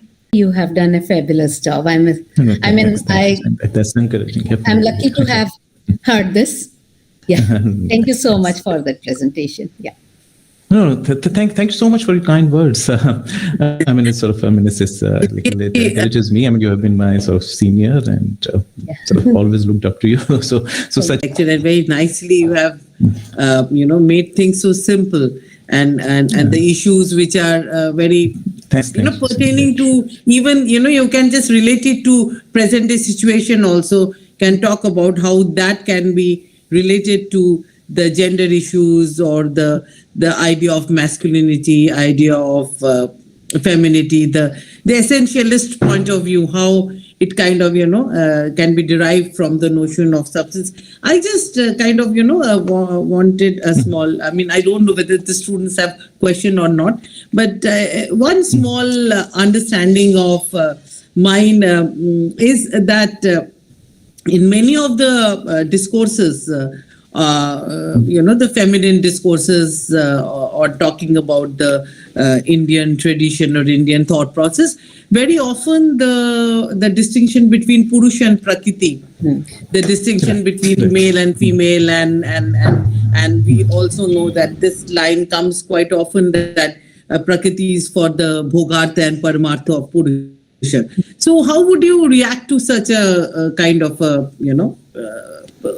comment or such kind of observation? Right.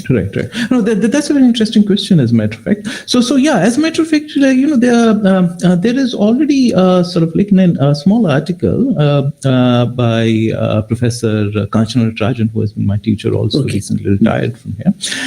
She wrote an EPW, and sort of like, and she talks about it. So even though some scholars, sort of like some Sanskrit scholars, sort of like, I asked some of my sort of earlier friends in Sanskrit department, and asked them that this seems to be, from the point of view, a little sort of problematic. So their sort of response generally is that Purusha is pure consciousness. So embodiment is not being talked about there at all. So it is not in terms of gender. So according to them, Prakriti though the examples, the analogies that are given are sort of that of a dancing lady. So they say, yes, analogies are like that, but philosophically speaking, these principles, are not necessarily engendered. I'm not really sure whether an argument as simple as that would work. Kanchana Natarajan has talked at length about this, and of course, not only here, as a matter of fact, even if the examples that you come across in Indian philosophy, one of the sort of like for negation, say for example, for absolute negation, Atyanta Bhava, the example often given is son of a barren woman. Yeah. So whenever I have to give this example, I always sort of give it with a huge disclaimer. I say this is a classical example and absolutely wrong, because there is a gender bias there, because it has to be sort of if you're talking about birth, it has to be birth of a male, and if that doesn't happen, then the impediment, so to speak, is identified with the woman. So I said, it should be the other way around. Why not the other way around? So you come across such examples. Also, if you talk about disability, there are examples of blind, visually challenged people. So we come across such examples, lameness, such examples we come across. So also becoming something nowadays, whenever I'm making a presentation somewhere, I have to be very, very cautious actually, and you understand the reasons, I believe. So not only that, you'll find narratives where some of the negative characters would also have some kind of twist in their bodies. All right, as if mental twists have to be characterized physically as well, right? So you'll come across this identification of physicality with the thinking. All right, there are in ancient literature, there is there is no dearth of examples. So yes, absolutely. So this Purusha and Prakriti, yes, even if Sanskrit scholars might say that these are first principles with examples. All right, their sort of take on the issue is just only the examples, but examples matter, because examples may turn later into even myths. All right, so I gave you an example, Devdas. It's a character in a novel, but gradually it's almost become a myth before we would realize it, because the kind of understanding it imparts, all right, in a nutshell, with the kind of brevity it has, it turns into something else. So Prakriti, now the moment we hear, we think of female kind of element, and it is pretty clear, I mean, given their overall soteriological framework, that Prakriti is subordinate. And if we look at this division in terms of gender, absolutely, it has very, very significant, important implications. But you know, scholars have already talked about this. So, so yes, you're absolutely right about this. Yeah. So thanks for the question. Yeah. Aditi, is there any question? Who is handling the questions? Are there any questions? Asta? Are there any? No, ma'am. Huh? Amit? There are not. Well students को chance देना चाह रहा था मैं। Ajay sir को सुनना हमेशा जो है मेरे लिए एक प्लीजेंट एक्सपीरियंस होता है। जब कभी भी मैंने सुना है मैं मेस्मराइज हो जाता हूँ। सर ये कई बार प्रिविलेज होता है कि मैं इंडियन फिलोसफी का एक्सपर्ट नहीं हूँ, ये कभी भी मेरा एरिया ऑफ एक्सपर्टाइजेशन नहीं रहा, तो मुझे जो है स्टूपिड क्वेश्चंस पूछने में भी जो है कोई हेजिटेशन नहीं होता है। प्लीज सर आपने स्टार्ट किया मिथ से। आपने सरस्वती पुराण का एक एग्जाम्पल दिया, आपने वो स्टोरी बताई और वो स्टोरी बहुत ज्यादा डिस्क्रिप्शंस के साथ है कि किस तरीके से ब्रह्मा ने सरस्वती को ल्योर करने के लिए डिफरेंट फॉर्म्स लिए। राइट। ओवरऑल जब मैं इस स्टोरी को पढ़ता हूँ तो मुझको ये एक तरह से इंसेस्ट लगता है। इनफैक्ट ये मैं इसीलिए सिर्फ इसको क्वालिफाई कर रहा हूँ कि मेरा अपना पर्सपेक्टिव है सर, कि मैं इसको इंसेस्ट के फॉर्म में देखता हूँ, मैं इसको पैट्रियार्की के बिगिनिंग के सोर्स के तौर पे देखता हूँ। और सर वेल बाद में अगर मैंने जब सिसिफस के मिथ के बारे में बात किया तो मुझे लगा कि ये एक तरीके का फेल्योर है। तो इसको आप किस तरह से एक्सप्लेन करेंगे सर? दूसरी एक और चीज जो मेरा अपना ऑब्जर्वेशन था, obviously you are trying to provide it universalization of nature of philosophy. So obviously scholars may have different opinions. In the course of your talk, you told us that system building is task of philosophy. Sir, it might be true for Indian philosophy because in India we can locate different traditions. Sir, we can trace it in classical Greek philosophy. For example, Plato and Aristotle were system builders. But can we say the same thing for modern Western philosophy and especially contemporary philosophy? Maybe Descartes was trying to have an edificationary view of philosophy. Spinoza was trying to identify certain axioms and postulates, and on the basis of those axioms and postulates, by using his geometrical method, he was trying to build a system. Although Spinoza and Descartes were not making comments on several important issues. Sir, in contemporary philosophy, after Bertrand Russell, we don't find this kind of system building. And third thing, sir, I'm very curious to know, what are evidences of cosmogony in Buddhist philosophy, who are atheist and who have a variety of positions? For example, many of them are realist, some of them are idealist, some are nominalist. So वहाँ पे इस कॉस्मोगोनी को किस तरीके से explain किया गया? मैंने एक साथ बहुत सारे सवाल पूछ दिया सर, क्योंकि मुझे जो है कोई और मिल नहीं रहा था और मैंने इस अपॉर्चुनिटी को यूज किया। Thank you sir. Thank you so much for your questions, and all three questions are very interesting. And just sure, please. I would also want to know your views and, of course, to be enlightened on Buddhist idea of cosmogony, if there is any. I see. Oh, sure. Right. Thanks. So So first of all, I'm beginning with with your observation regarding Saraswati Purana. Of course, it's very bold in its sort of, in its thematic sort of expression. And of course, you would have seen me how sort of, I curtailed it down, and basically sort of, the idea was to talk about desire as the principle, of the beginning. And of course, sort of, as I said, you can clearly understand the reasons. I have to be very, very cautious about what I'm saying. So, I didn't want to go into those details. There are, of course, those sort of implications there.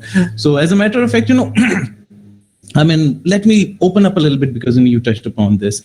So see, of course, I believe that, because of the boldness of the theme, of course, which has very, very problematic aspects as well, as you pointed out. All right. But apart from that, sort of, you have the positive thing is that you have accounts in some of these sort of, literature, again, I have to sort of start talking about sort of, in sort of certain practices and sort of in religious terms, which is a very sort of difficult turf nowadays to kind of treat. But, at the cost of some sort of risk. See, there is literature which is very celebrative, bold in its approach. And that's the beauty of it. All right. It has certain problematic aspects also, as you pointed out. All right. So that's truly there. But sort of, I came across some of the works by Ruth Vinita. That was way back in sort of, when I just joined, sort of, when I just started teaching, at DU. So this is when I came across those works, and it was quite a surprise, a pleasant surprise for me. You have variety of literature, including sort of, literature on, so many issues, and sort of, and we don't want to explore that. And sort of, and this is where also lies the strength. Hinduism as a religion, I have to sort of now talk about it. One of the sort of distinction of it is also about celebration. It's not an aesthetic. Those additions come later on because of the influence of sort of, say, for example, sort of certain other asset, Buddhism, Jainism. All right. Originally, if you look at it, all right, all the gods come with their consorts, right? Asceticism is not necessarily a part, and sort of, the overall spectrum is so large, all right, and sort of, and it is sort of, it is more about celebration of life and so on and so forth. Talking about is absolutely true that there are accounts which, from the present, sort of not from the present. If something is incorrect, then it is incorrect at any point of time. We cannot say that sort of, earlier. So these accounts are sort of could have ethical issues. Absolutely, there's no doubt about that. But also at the same time, sort of, certain other scholars have worked on some other issues and sort of, and find sort of some very bold thematic kind of discussions on issues which are still a taboo. This is one. Second is sort of, that's an important question. As a matter of fact, I want to talk about that a little bit more, but sort of, given the paucity of time, so I just touched upon it when I said that philosophy is also sort of, one of the sort of one of the essential aspects of philosophy as a discipline is critiquing. Being critical, and this is what sort of gives us a distinction of our own. So sort of, as I said, whenever we start pushing sort of boundaries of already existing corpus of literature in any discipline, we enter into the philosophy of that discipline, and you have to be purely conceptual there. And one of the examples that I offer to my students is that of C. Ramachandran. He's a neurologist, right? So he deals with brains. But, the function of brain is mind, right? If you're dealing with brain, you cannot, not deal with mind. Right? Neurological issues are also psychological issues, are mental issues, right? So you'll have to have some kind of an idea of mind. But then, The problem is that he's a scientist. Scientists sort of, first of all, theorize about things, right? Like philosophers love to do.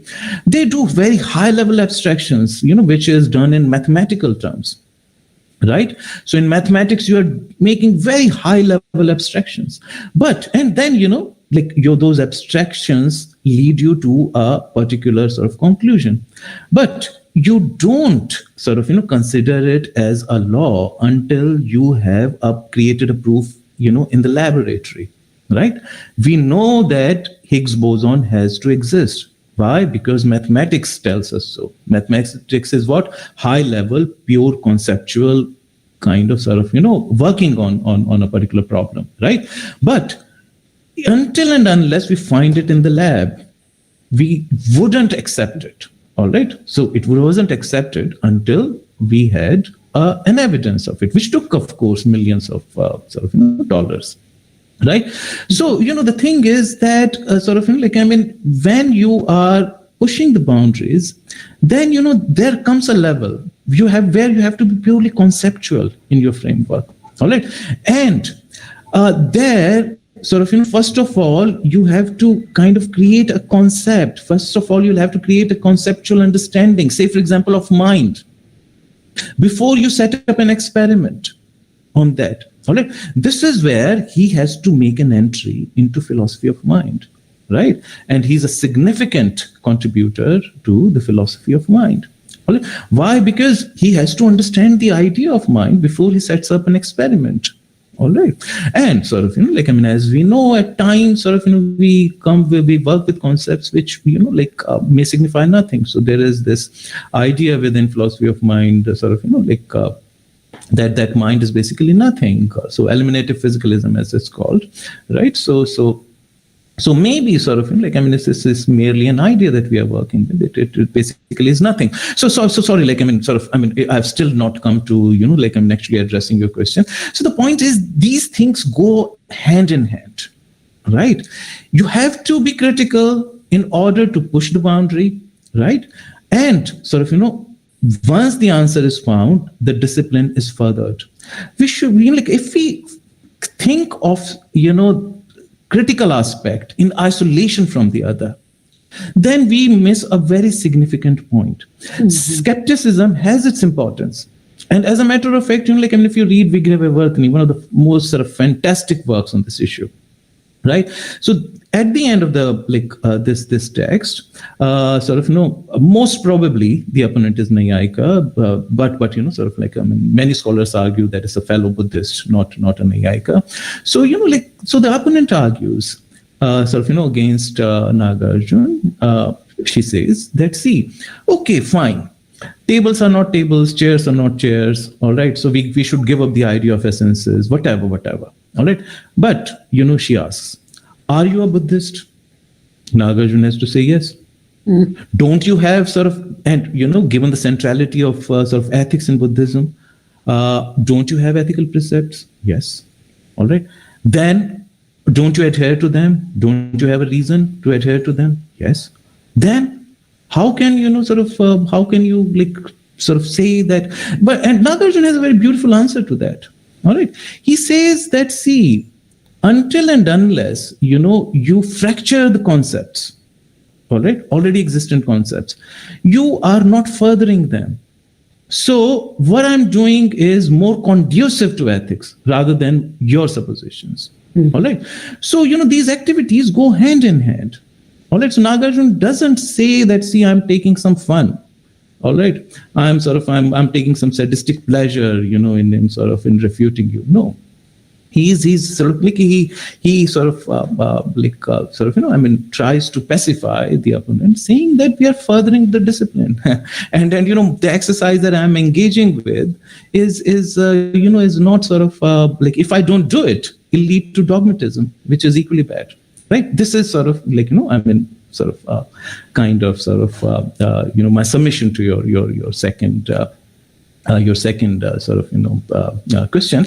And the third, again, Buddhism also is a huge river, right? And sort of like there are sub schools, and sort of and then philosophers, belonging to those sub schools, right? It's a huge amount of literature. But if we look at the fundamental sort of idea that is associated with Buddha, that of avyakrit questions, all right? So he was silent on many questions, all right, including the question regarding soul, question regarding sort of the absolute beginning. He wouldn't say anything. So, like, properly speaking, within the overall Buddhist framework, these questions are pseudo questions. All right. As a matter of fact, sort of say, for example, logical positivists would also talk like this. All right. They would say these are pompous questions. All right. So, sort of existentialistic, sort of like, from the existentialist point of view, I'm not sure whether they would really concern us. All right. So what if this? So what if that? All right. So probably sort of a Buddhist response should be that these are pompous questions. Right? These are pure metaphysical questions, and the idea is to sort of like, so Buddhism starts with an existentialist predicament, right? There is dukkha. Dukkha is something that is personally felt. It's an existentialist predicament, and that is an undesirable state to be, right? So it must be alleviated. How can it be alleviated? Through knowledge of things, having right perspective about things, existentially engaging with ideas, right? So, but at the same time, sort of a disclaimer, yes, there in Hinayana Buddhism especially, there are metaphysical accounts. There are certain stories, sort of, like, and they are sort of like at times have to be mellowed down. Sort of, also, so like, different scholars at times, say for example, Ambedkar did that in his Buddha and Dhamma. All right. So there are certain stories, accounts which appear in a particular way, and in his, narration, that metaphysics is mellowed down by him. Right. So because like, his work is sort of, like, the overall kind of sort of reason why he's writing that work is something else, right? So he would tone down the metaphysics in some of those stories and all. So within broad, so it does happen, especially in the Hinayana tradition. There are stories also in Tibetan tradition, where the Buddhism gets mixed up a little by sort of Ratnashri sort of and all. So it gets mixed up with Tantra. All right. So sort of some of the tantric sort of thinkers apparently sort of at some time in history migrated to Tibet, and sort of like, and then we find some sort of beautiful combination of Tantra and Buddhism. So like, as a matter of fact, if you ever visit Dharamshala, on the one hand, you have there's a place called, I think, Dharmkot, if I remember it correctly. On the one side, you have Vipassana Meditation Center. On the same hill, on the other side, you have Tushita, which is a Mahayana sort of Buddhist center.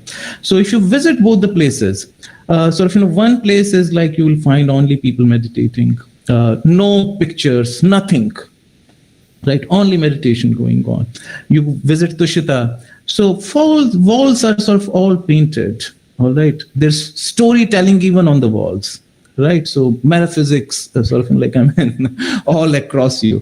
So yeah, so like, it's not that you're right. It's not that Buddhism is entirely free of such metaphysical accounts. There are narrations, and but purely from philosophical point of view, I think these questions wouldn't have any significant place within Buddhist framework. So, yeah. So, but thanks for your question. Yeah. Interesting set of questions. Yeah. Aditi? Okay. Thank you so much, sir, once again. And now I would like to give the vote of thanks. On behalf of the Philosophy Department, BA Program Department, and the Women Development Cell of Ramjas College, I would like to express my gratitude to the esteemed speakers of the webinar, Dr. Rekha Navneet and Dr. Ajay Verma, to take out time from their busy schedules to grace the event. Thank you so much for your thought-awakening discussion. A special thanks to our principal, Dr. Manoj Kumar Khanna, for providing us the platform to conduct the webinar successfully. I extend my gratitude to the teachers in charge, Dr. Moshmi Bose and Dr. Amit Pradhan sir, for organizing such an informative webinar. I would also like to thank the organizing team and the volunteers for their time and effort to make this webinar possible. And lastly, thank you to the audience and everyone here for being a part of the event. Thank you and have a nice day. Thank you so much. Thank you so much for inviting me, and thank you so much for your time. Thank you so much. Thank you. Yeah. So it was great pleasure to be here. It was an honor, great pleasure to be here. Thank you so much.